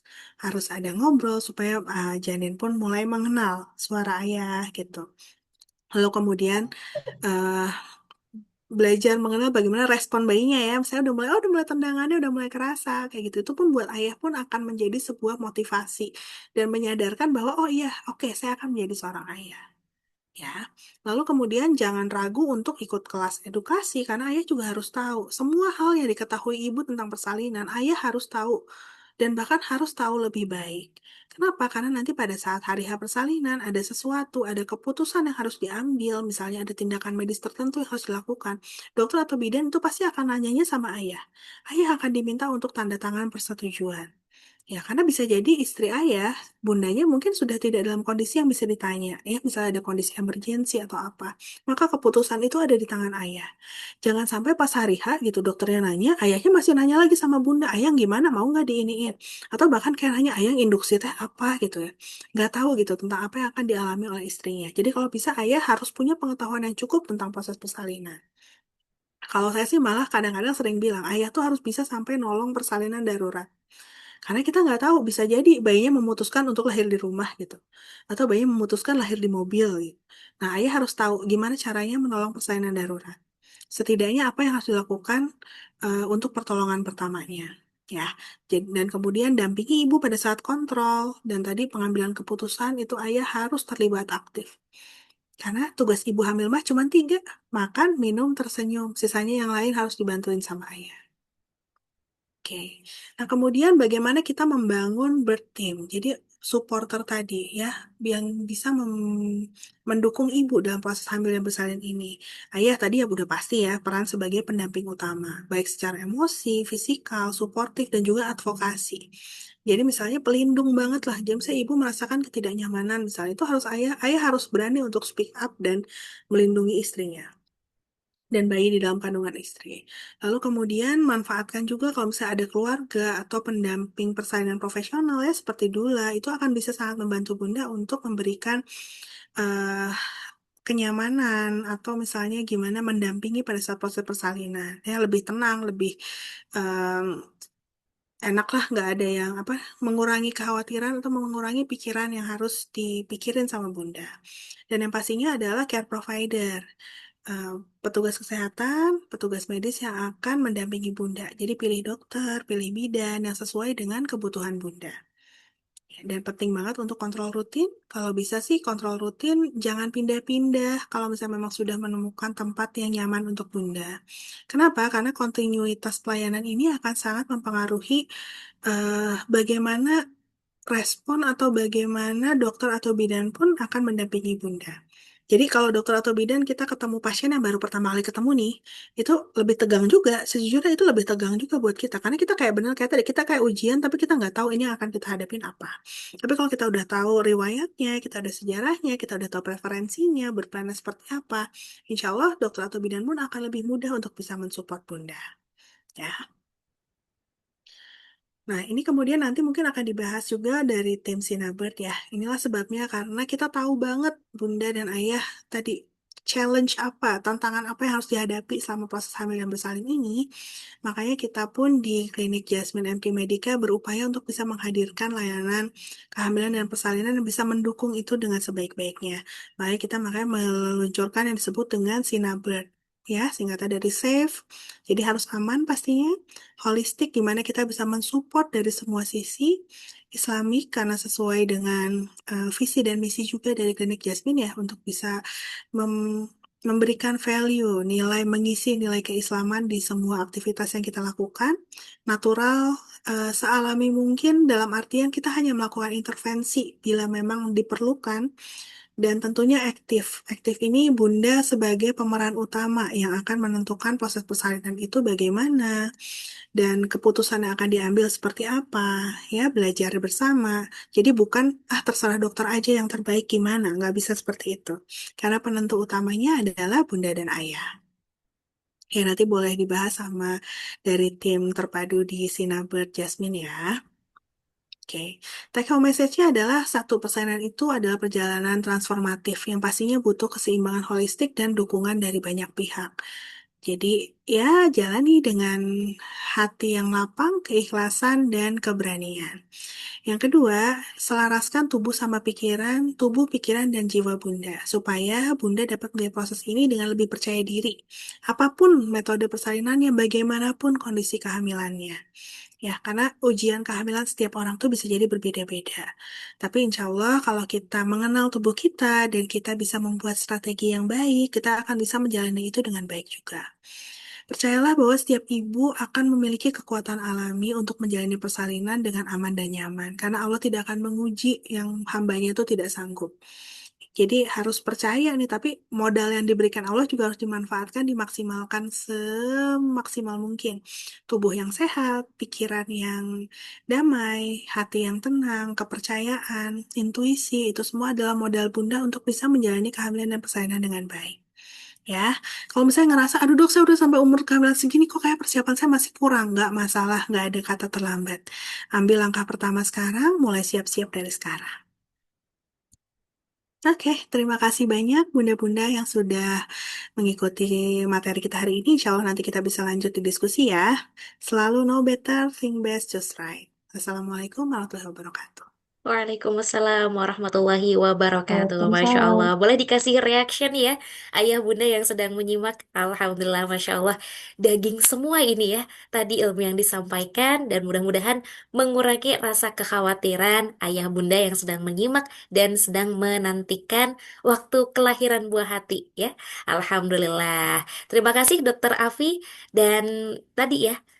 Ayah Bunda, kalau kita rangkum kembali, ternyata kunci dari menghadapi rasa khawatir, rasa cemas itu adalah persiapan yang menyeluruh, mulai dari edukasi dan pengetahuannya. Makanya hadir sekarang kita kenal ya, ada yang namanya Shina Bird. Ayah bunda semuanya ya, mulai dari keselamatan ibu dan bayinya, safe, holistik, Islamic, natural, dan juga aktif. Mungkin ada yang banyak bertanya juga di kolom chat. Insya Allah nanti kita akan bahas satu persatu. Karena tadi ya sudah persiapan yang menyeluruh dibahas oleh Dokter Afi. Kita belajar bahwa ternyata persalinan bukan hanya tentang nanti di ruang bersalinnya gimana ya. Apalagi sampai ya udah gimana dokter. Tidak seperti itu ya ya Bunda ya. Tapi sebagai orang tua ataupun juga calon orang tua, nanti kita benar-benar bisa memahami bagaimana proses dan apa yang perlu dipersiapkan sejak dini. Tapi tentang bagaimana kemudian mempersiapkan diri sejak sekarang, apalagi yang usia kandungannya masih tadi di bawah 10 pekan, ada juga yang udah 20 pekan, 30 pekan ya, agar lebih sadar, lebih tenang dan lebih percaya diri. Dan karena tadi disinggung juga berbicara tentang dukungan serta pendampingan, selanjutnya kita akan melihat lebih dekat bagaimana kemudian peran fasilitas kesehatan dalam menjadi support system ya, tadi disebut sebagai teman untuk bisa mendampingi para ibu hamil, bagi para ayah yang juga ikutan nervous barangkali, melalui layanan yang terintegrasi dan juga pendekatan yang holistik. Kalau gitu kita langsung sama-sama simak bagaimana kemudian layanan persalinan Shina yang tadi sempat disampaikan sedikit oleh Dr. Afi bersama dengan Dr. Airena Niza Nugroho. Kita akan sapa terlebih dahulu. Assalamualaikum warahmatullahi wabarakatuh, Dr. Niza. Waalaikumsalam warahmatullahi wabarakatuh. Masya Allah, Halo Alhamdulillah. Teteh, Senang halo sekali bisa bunda-bunda semuanya. bersilaturahmi, Dokter Niza. Kabar baik sehat ya? Ya, alhamdulillah sehat Teh. Alhamdulillah. Baik, dokter. Ini kan tadi sudah sempat dibahas sedikit ya tentang apa itu singkatan Shina oleh Dokter Afi. Nah, kita jadi pingin tahu juga nih, seperti apa sih sebetulnya konsep yang dihadirkan, khususnya di klinik Jasmine MQ Medica, dokter? Baik. Em, Nanti mungkin langsung saya jelaskan ya. Ya, Bunda-bunda semuanya, perkenalkan saya Dr. Niza dari bagian pelayanan medis Klinik Utama Jasmine MQ Medica. Pada kesempatan sore ini, mohon izin saya menjelaskan dan memperkenalkan mengenai Klinik Utama Jasmine MQ Medica dan program Sinabirth, sekilas tentang program Sinabirth yang akan insya Allah akan launching dari Sabtu April 2026 ini di Klinik Utama Jasmine MQ Medica. Teh Siva izin share screen ya. silahkan dokter. Sudah muncul. Alhamdulillah, sudah dokter. Baiklah. Bunda-bunda semuanya, em, izin menjelaskan tentang Klinik Utama Jasmine MQ Medica. Klinik kami didirikan dari tanggal 20 Agustus 2015 di bawah naungan PT Jasmine Sentosa Nugraha. Kami adalah bagian lingkup bidang jasa klinik swasta yang didirikan oleh guru kami, Kiai Haji Abdullah Gimnastiar, atau yang lebih dikenal dengan A.A. Gim, dan dokter kami, Dokter Widya Stuti, spesialis obstetri dan ginekologi, MKes MHKes, dan juga Ibu Fenty Rosilawati SH. Klinik kami memiliki filosofi tidak hanya menyembuhkan secara fisik, tapi juga secara batin. Kami akan usahakan untuk bunda-bunda semuanya dan para pasien juga akan mendapatkan sesuatu yang spesial ketika berada di klinik utama Jasmine MQ Medica. Nah, klinik kami secara resmi beroperasi mulai tanggal 2 Mei 2017 di Jalan Dayang Sumbi nomor 10 di Sumur, Bandung, di Kota Bandung.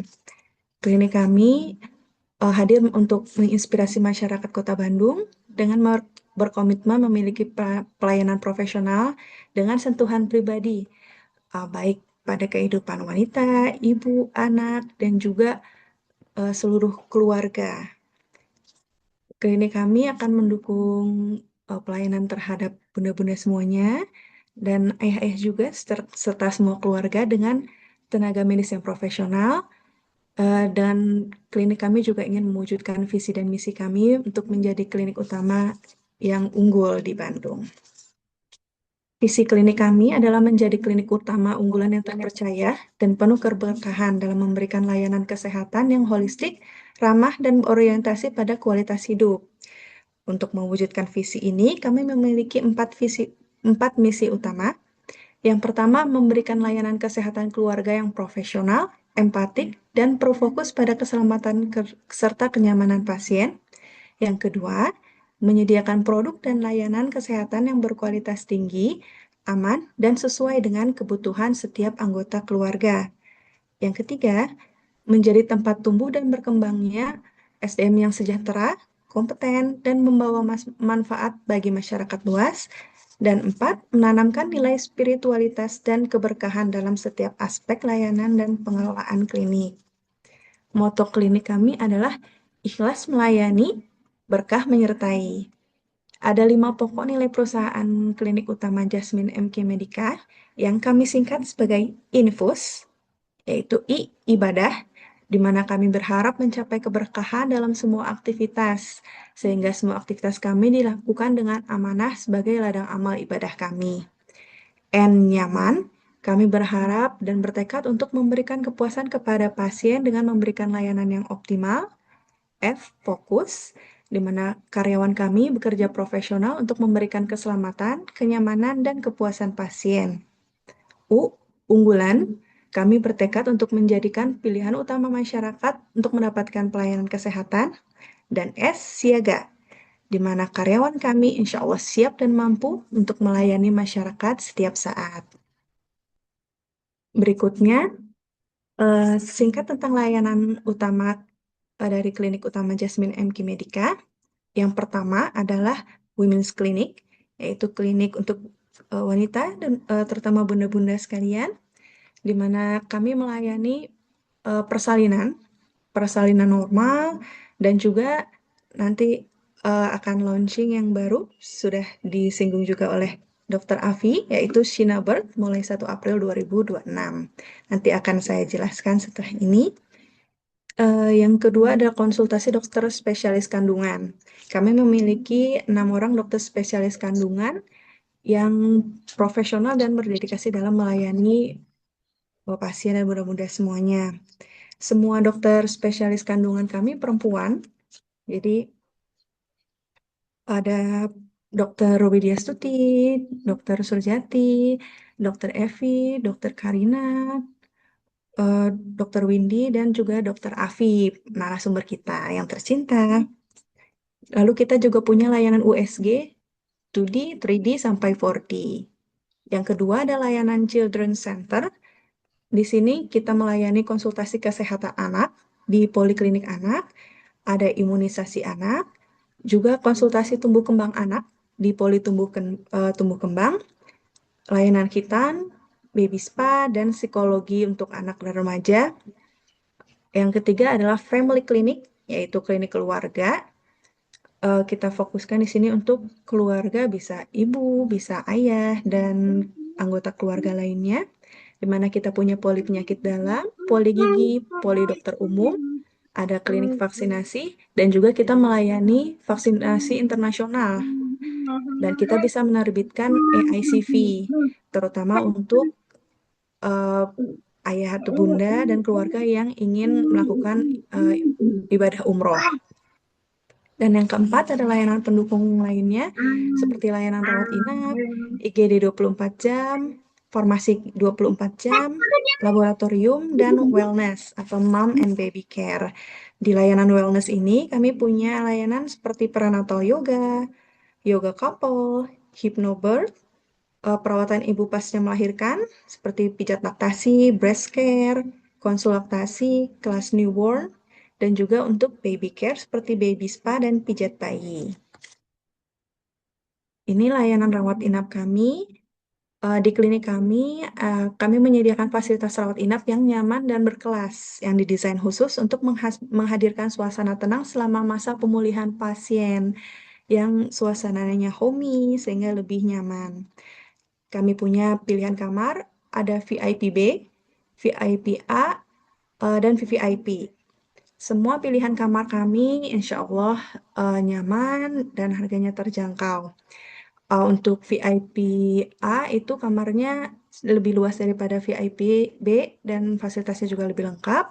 Dan untuk VVIP itu kamarnya lebih eksklusif, lebih privat, dan ideal untuk perawatan keluarga karena luas kamarnya juga lebih luas dibandingkan VIP A dan VIP B.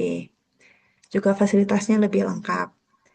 Setiap kamar itu dilengkapi dengan AC, TV, kamar mandi dalam, sofa penunggu, dan pelayanan perawatan yang sigap dan ramah. Ini sekilas untuk tampilan kamar kami. Untuk VIP B seperti ini. Ada mungkin nggak terlihat di sini ya, tapi ada kamar mandi dalamnya juga. Di VIP A itu ruangannya lebih besar daripada VIP B. Dan ada sofa personal dan sofa 2 sampai 3 orang. Dan ada televisinya juga. Dan terakhir ruangan VVIP, ruangan kami yang paling besar, itu ada sofa satu seater, ada sofa 2 sampai 3 seater juga, ada TV kamar mandi dalam, AC, dan ada wastafel juga. Nah, selanjutnya itu eh, layanan dari Klinik Utama Jasmine MK Medica. Berikutnya saya akan menjelaskan sekilas mengenai Sinabirth. Kita mulai dari quote Mary F. Mongan. Bagi bunda-bunda yang belum tahu, Mary F. Mongan ini adalah founder atau pendiri dari Hypnobirth. Beliau memberikan suatu quotes, "When you change the way you view birth, the way your birth will change." Di mana ketika kita merubah pandangan kita tentang persalinan, maka cara kita bersalin juga akan berubah. Nah, dari sini kami terinspirasi untuk menciptakan layanan Sina Birth, di mana kami akan berusaha menciptakan pandangan eh, atau view tentang persalinan ini menjadi sesuatu yang tidak menakutkan, yang nyaman, dan mungkin bahkan menyenangkan bagi calon-calon mami semuanya. Sehingga nanti saat persalinan pun bunda-bunda semuanya akan merasakan tenang, nyaman, dan secara holistik akan merasakan persalinan yang baik. Nah, tadi sudah disinggung oleh Dr. Afi mengenai Sinabirth, singkatannya adalah Safe, Holistic, Islamic, Natural, dan Aktif. Di mana safe itu adalah persalinan kami bertekad untuk memberikan pelayanan dengan mengutamakan kenyamanan dan kenyamanan selama proses kehamilan hingga persalinan. Tentunya dengan standar medis yang berlaku. Kemudian pelayanan yang safe ini juga akan didukung oleh tenaga kesehatan yang kami miliki, yaitu mulai dari dokter spesialis obstetri dan ginekologi atau kandungan, dokter umum, bidan-bidan, serta perawat yang semuanya insya Allah berkompeten dan berdedikasi untuk memberikan pelayanan yang terbaik bagi bunda-bunda semuanya. Lalu pelayanan yang holistik dan islamik. Pelayanan ini memiliki filosofi yang mempercayai bahwa Allah Subhanahu wa Ta'ala menciptakan tubuh wanita secara sempurna, baik secara fisik, emosional, dan mentalnya, serta bagian spiritualnya untuk menjalani kehamilan, persalinan, dan peran sebagai ibu.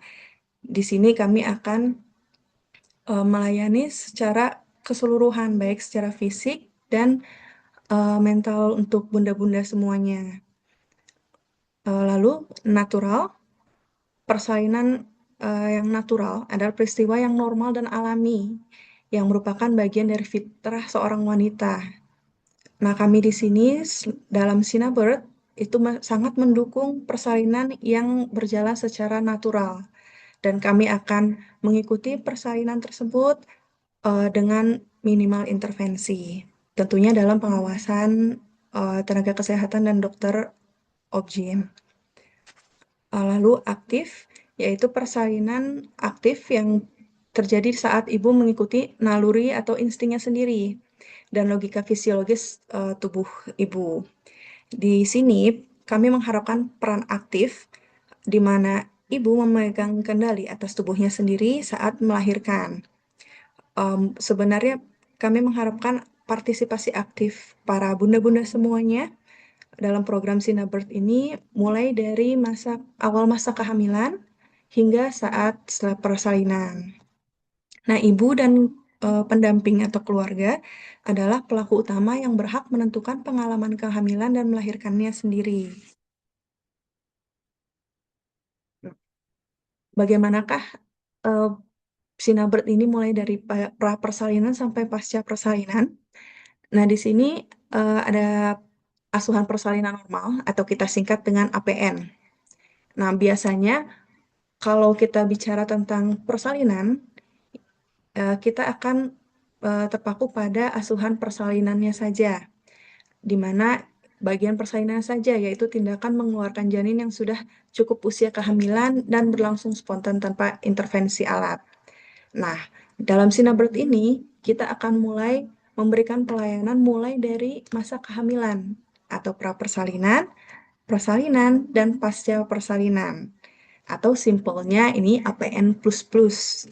Nah, kita breakdown sedikit di pasca persalinannya, di prapersalinan, ini kita akan melakukan pemberdayaan untuk ibu dan keluarga, serta mendeteksi faktor risiko dan kesiapan ibu dalam menghadapi persalinannya.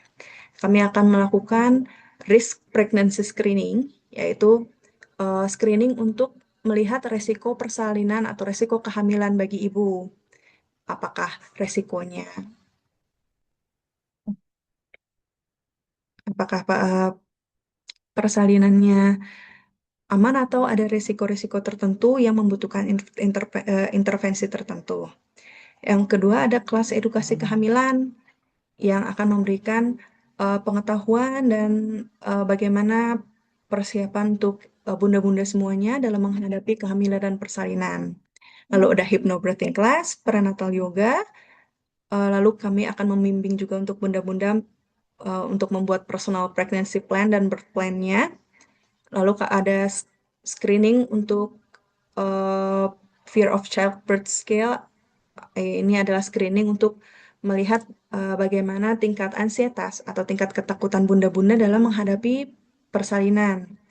Lalu ada high quality antenatal care, itu adalah kontrol kehamilan yang berkualitas tinggi dan mencakup uh, dari emosional dan atau psikis dan fisik bunda-bunda semuanya.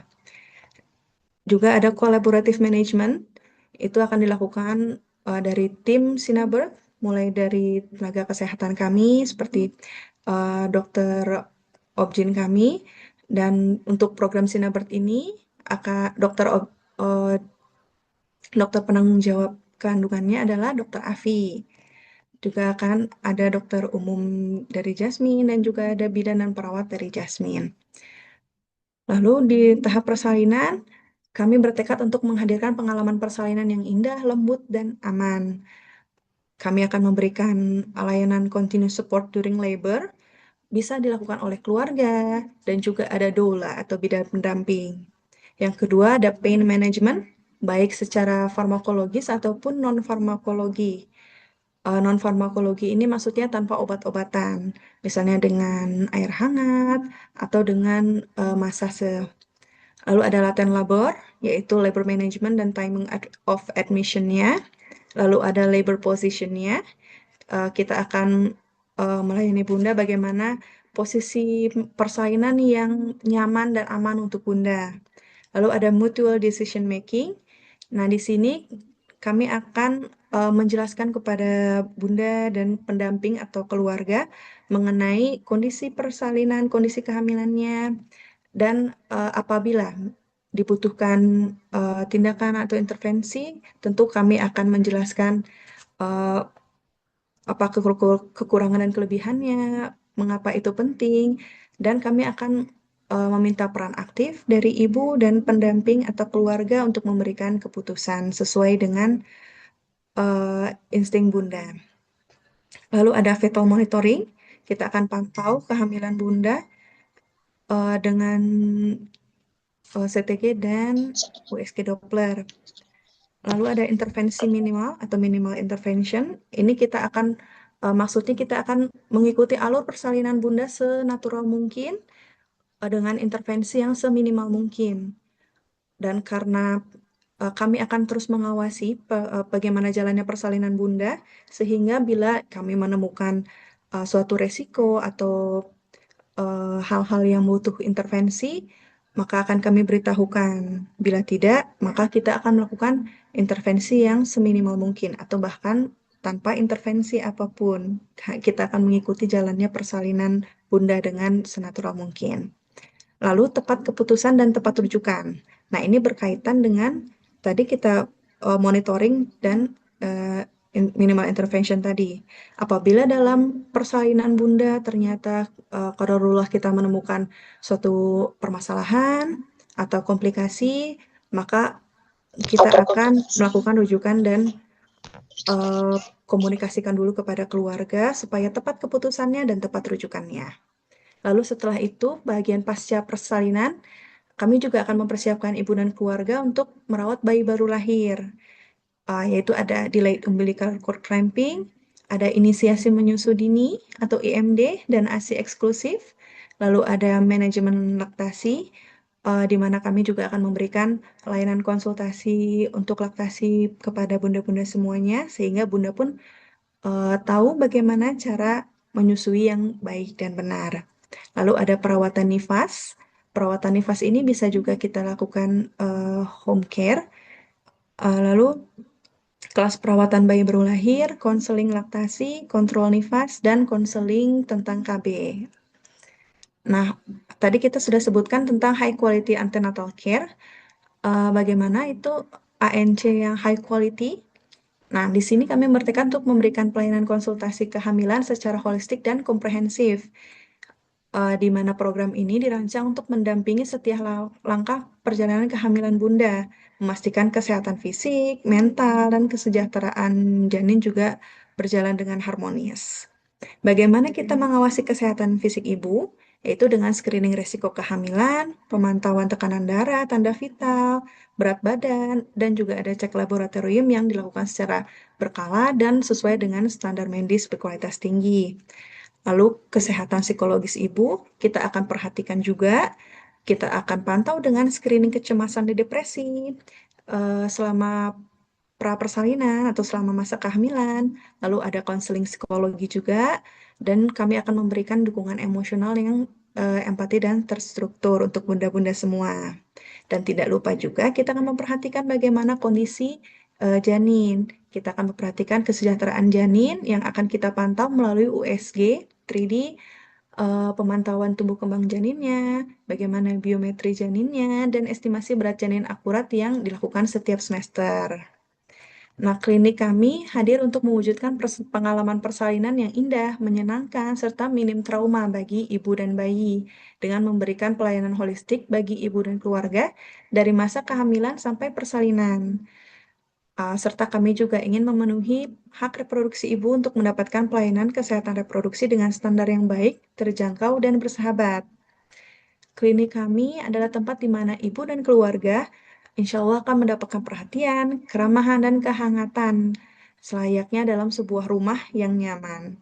Di sini, bunda-bunda akan mendapatkan dukungan, rasa hormat, sekaligus keamanan dan keselamatan sesuai standar pelayanan kesehatan ibu dan anak di klinik utama. Klinik kami, Klinik Jasmine MK Medica, berkomitmen menghadirkan paradigma baru dalam proses persalinan.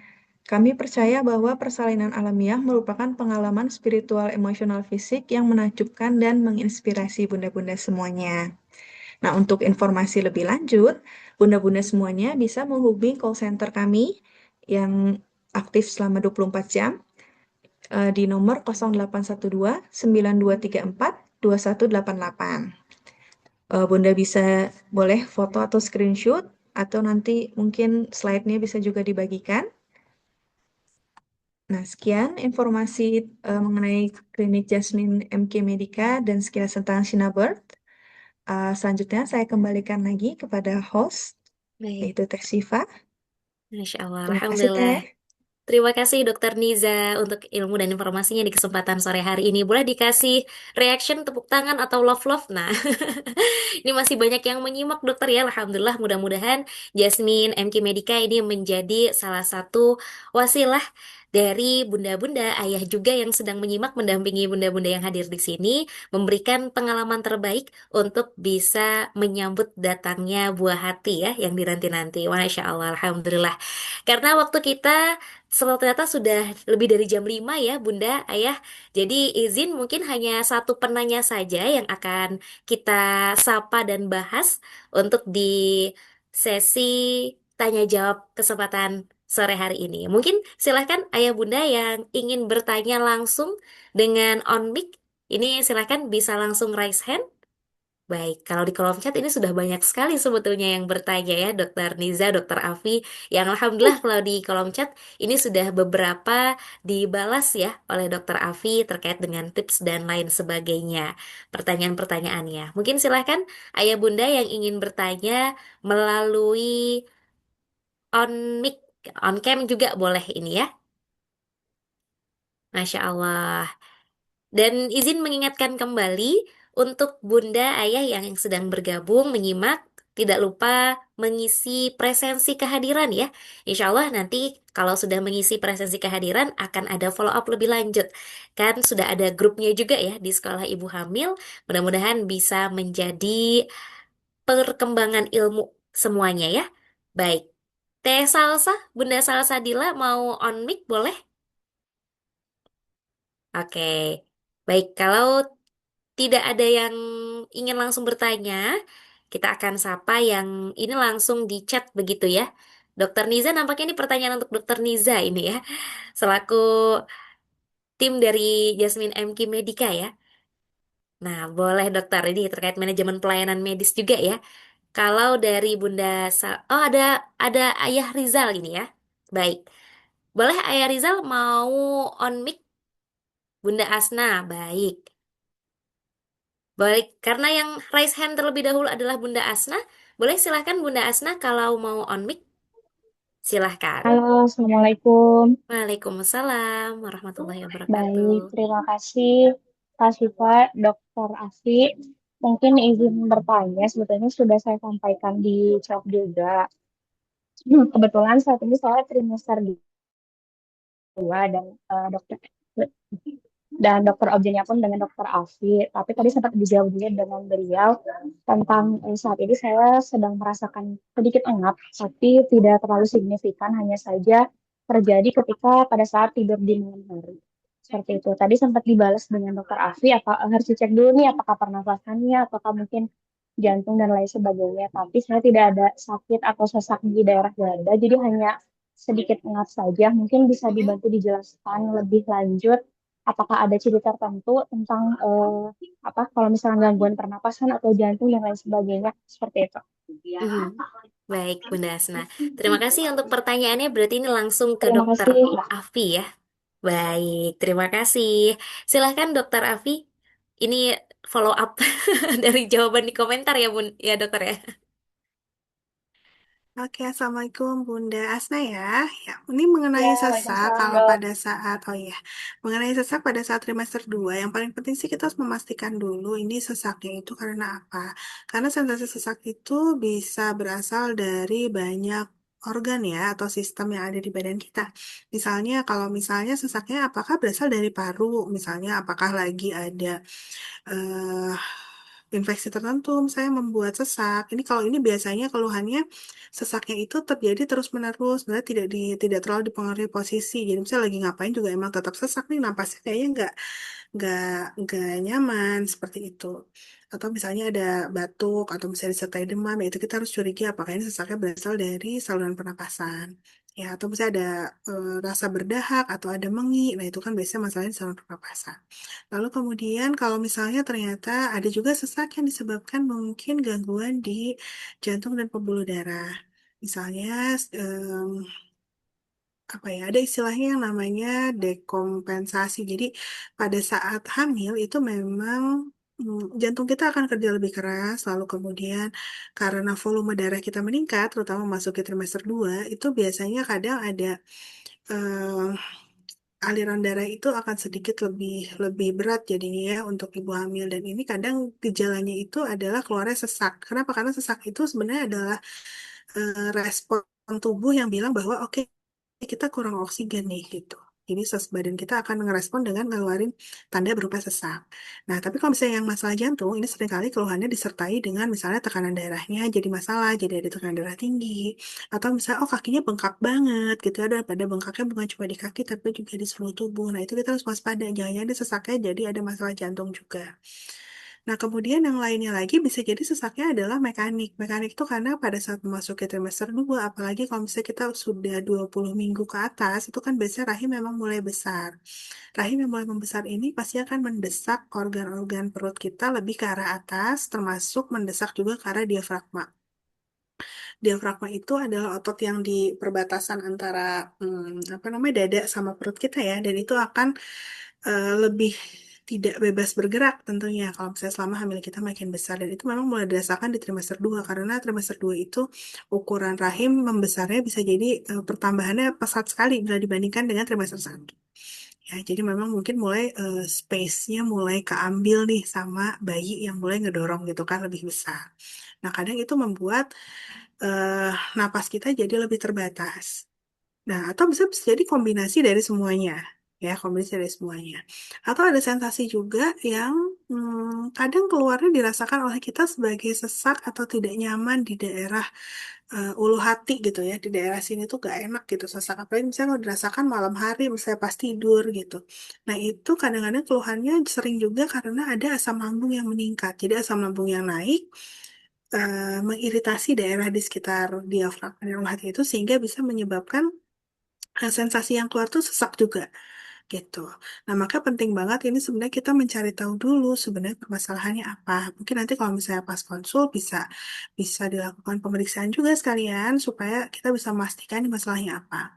Kalau misalnya masalahnya oh ternyata ini mah mekanik ya karena dia tekanan rahimnya makin besar. Itu biasanya bisa dibantu dengan posisi tidur. Jadi em, disangga punggungnya dengan lebih tinggi posisinya, jadi nggak boleh yang flat banget gitu. Jadi kalau posisi lebih tinggi, diharapkan ruang di daerah perut dan dada itu lebih lebih luas sehingga napas pun akan bisa lebih nyaman. Atau kalau misalnya terkait dengan asam lambung yang tadi mungkin meningkat, biasanya bisa dilakukan dengan menghindari makanan-makanan atau minuman yang bisa menyebabkan asam lambung meningkat, asam pada santan, gorengan, bersoda, yang dia bisa menyebabkan asam lambung meningkat. Jadi dihindari kalau kita menjelang di malam hari sebelum kita tidur. Lalu kemudian diatur juga waktu makannya. Jadi makan berat itu maksimal banget 3 jam sebelum tidur. Supaya pada saat kita tidur itu asam lambungnya sudah reda. Jadi karena kalau kita mau makan kan asam lambung produksinya meningkat ya. Jadi kalau misalnya pas kita waktu makannya terlalu dekat dengan waktu tidur itu biasanya asam lambungnya masih tinggi banget. Apalagi kalau kita misalnya hamil, proses pencernaan kita tuh biasanya lebih lambat. Jadi makanan itu akan lebih lama tertahan di lambung dan pastinya lambung yang penuh itu dia akan volume di dada dan perut juga itu bisa menyebabkan rasa sesak itu terjadi. Gitu. Jadi yang paling penting sih pastikan bukan ada gejala infeksi ya tadi batuk gitu tuh nggak ada karena berarti kalau bukan di infeksi paru, lalu jantung ada bengkak nggak gitu atau misalnya ada keluhan lain tekanan darahnya aman atau tidak.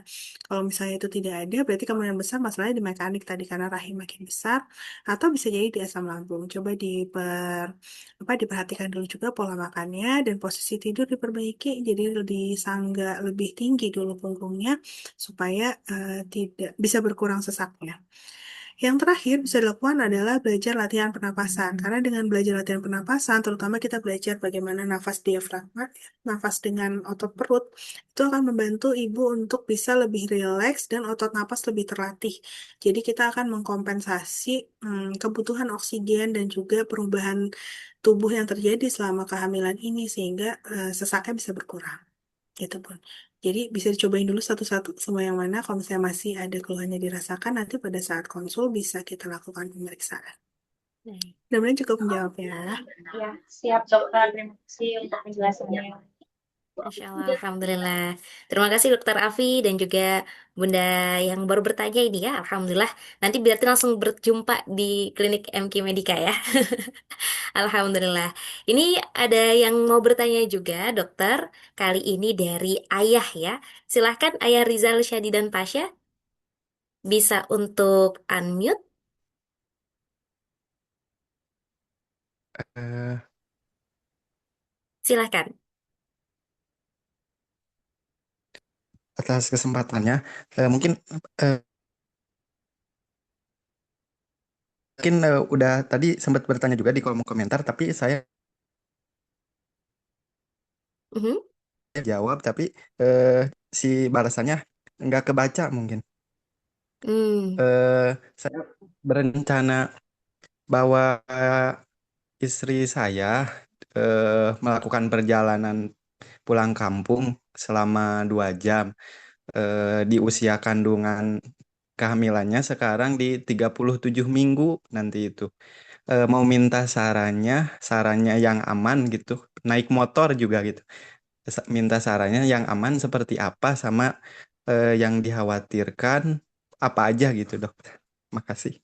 Baik, terima kasih Ayah Rizal. Silahkan Dokter Afi.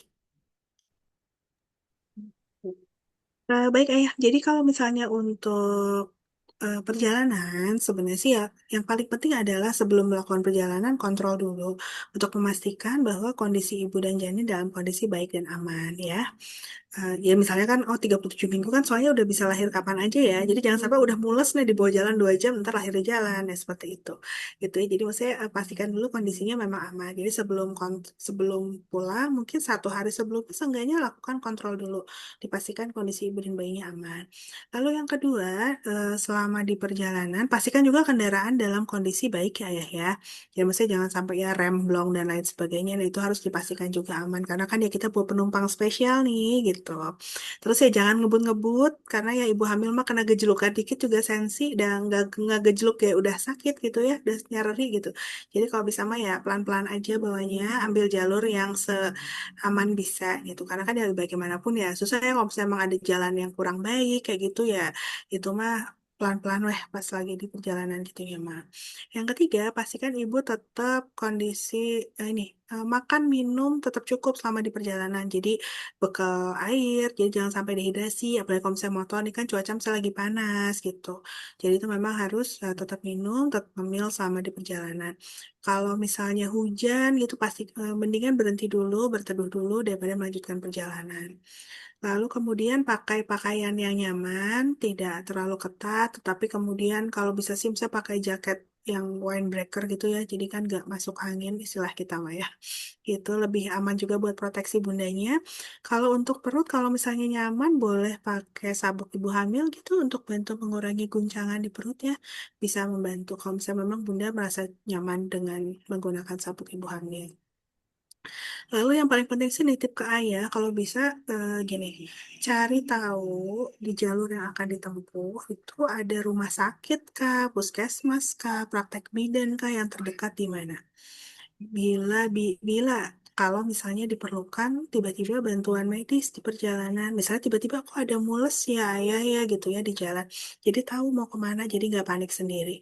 Jadi mau cari tahu dulu tuh kayak di Google Maps tuh mau lewat mana. Nah kalau bisa sih eh, fasilitas kesehatan terdekatnya ada mana aja dan tahu jalurnya lewat mana. Jadi itu kayaknya mitigasi yang harus dikuasai dulu oleh ayah.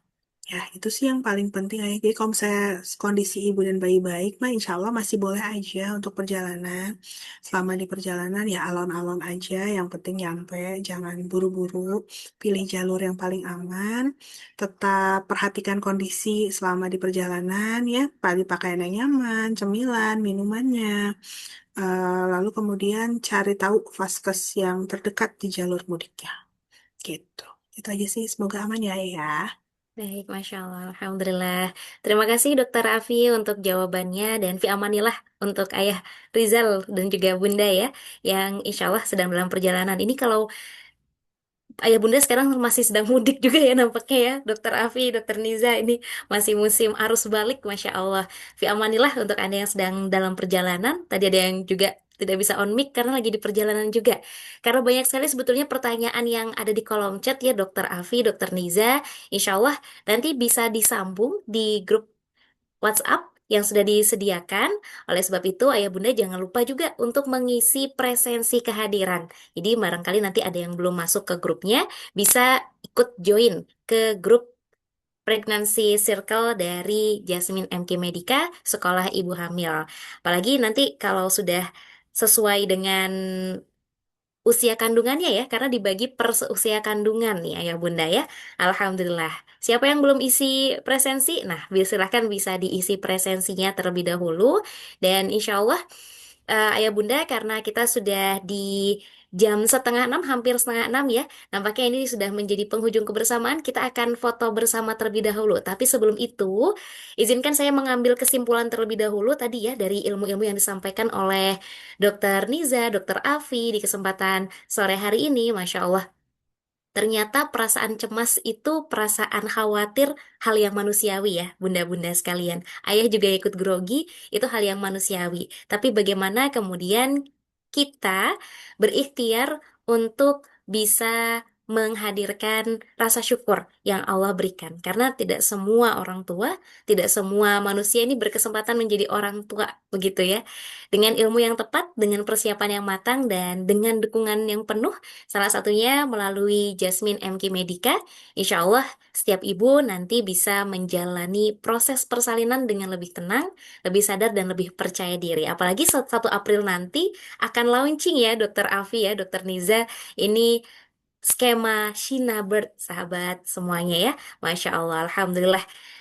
Mudah-mudahan setiap ilmu yang tadi kita simak, kita dapatkan hari ini bisa menjadi amal jariah untuk narasumber, Dr. Afi dan juga Dr. Niza, dan menjadi bekal berharga juga untuk menyambut amanah besar yang Allah titipkan bagi ayah bunda sekalian.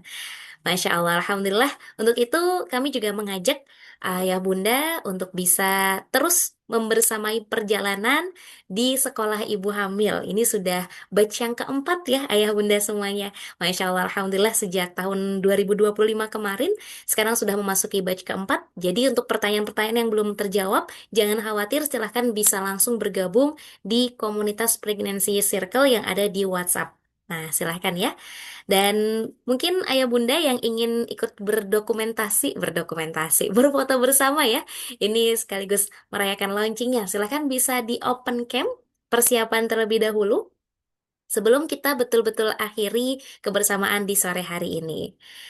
Nah, ini saya juga ditemani oleh Teh Salsa ya, sudah siap untuk mendokumentasikan. Alhamdulillah, ini ada Bunda Asna, Masya Allah, bersama dengan suami ya, bersama dengan ayah juga. Bunda Tri, Alhamdulillah. Nah, silahkan ya. Boleh yang masih ingin untuk open camp supaya jadi kenang-kenangan nih. Lihat nih, nak, nanti ya kalau sudah bayinya keluar, ayah bunda belajar dulu sebelum menyambut kelahiran kalian. Kayak gitu ya. Masya Allah. Alhamdulillah ada Bunda Tri, Bunda Dinar, Bunda Junita. Masya Allah. Masih ada lagi yang ingin bergabung untuk open camp? Baik, Alhamdulillah. Kalau gitu kita hitung bersama. Siap semuanya ya, bisa berikan senyuman yang terbaik karena tadi ada 3 tugas ibu hamil ya. Masya Allah. Makan, minum, dan senyum. Masya Allah. Siap? 1, 2, 3. Baik. Alhamdulillah. Kita geser ke slide berikutnya ya, Teh Salsa. Mhm. Baik. Siap-siap lagi. 1, 2, 3. Berikan senyuman yang terbaik. Alhamdulillah. Jadi bayi di dalam kandungannya juga senyum ini ya. Masih ada lagi slide-nya ya Teh ya? Oke, slide terakhir nampaknya ya. Baik, 1, 2, 3. Alhamdulillah, Masya Allah. Terima kasih Ayah Bunda, semua yang sudah hadir di kesempatan sore hari ini. Terima kasih juga ilmunya Dr. Afi, Dr. Niza, dan seluruh tim Jasmine MK Medika. Mudah-mudahan sehat selalu dan seluruh ilmunya di kesempatan sore hari ini menjadi amal jariah untuk kita semua. Amin, amin ya Rabbal Alamin. Mohon maaf apabila ada salah-salah kata ketika membersamai, memandu kegiatan sore hari ini. Dan mari kita sama-sama tutup dengan mengucapkan doa kifaratul majelis. Subhanakallahumma bihamdika asyhadu alla ilaha illa anta astaghfiruka wa atubu ilaik. Terima kasih Ayah Bunda, Dr. Afi, Dr. Niza, Teh Salsa. Kita tutup perjumpaan di kesempatan sore hari ini. Sampai jumpa di grup komunitas WhatsApp-nya ya untuk yang belum bergabung. Wabillahi taufik wal hidayah. Wassalamualaikum warahmatullahi wabarakatuh. Waalaikumsalam warahmatullahi wabarakatuh. Kelas di bertransit tuh kemarin ada formnya gitu, ada beberapa istilah yang mungkin belum familiar gitu. Mau nggak mau kita jadi tahu, dan ternyata memang pas jadi buat plan dan proses kelahirannya juga kemarin pas lahiran ada kayak istilah epistomi, itu tuh juga pemotong itu emang bener ada, dan akhirnya jadi tahu, jadi pas dokter nanti izin potong ya, oh yang dipotong, jadi saya tahu bagian mana yang dipotong, terus resikonya seperti apa, udah ya jadi tahu, ini sangat membantu sih. Childbirth of Benefit, paket persalinan impian para bumil dengan ruangan nyaman di VIP Room. Biaya transparan tanpa ada tambahan, bahkan hemat dengan potongan. Setiap persalinan adalah momen baru yang penuh haru.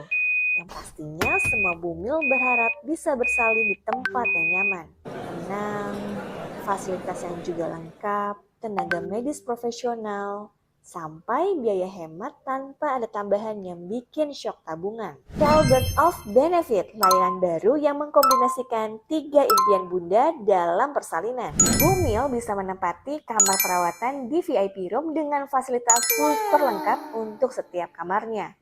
Fasilitas homey dengan single bed yang dilengkapi dengan sofa, smart TV, water heater, kulkas mini, dispenser dengan fasilitas ruang bersalin yang nyaman. Fasilitas super nyaman ini bisa Bunda dapatkan dengan tarif pasti tanpa khawatir biaya tambahan. Persiapan tabungan jadi lebih pasti. Tim tenaga medis tidak perlu diragukan lagi. Para bumil yang bersalin di Jasmine sudah membuktikannya. Childbirth of Benefit menjadi solusi Bunda yang pingin bersalin nyaman dengan biaya pasti dan tetap hemat. Childbirth of Benefit.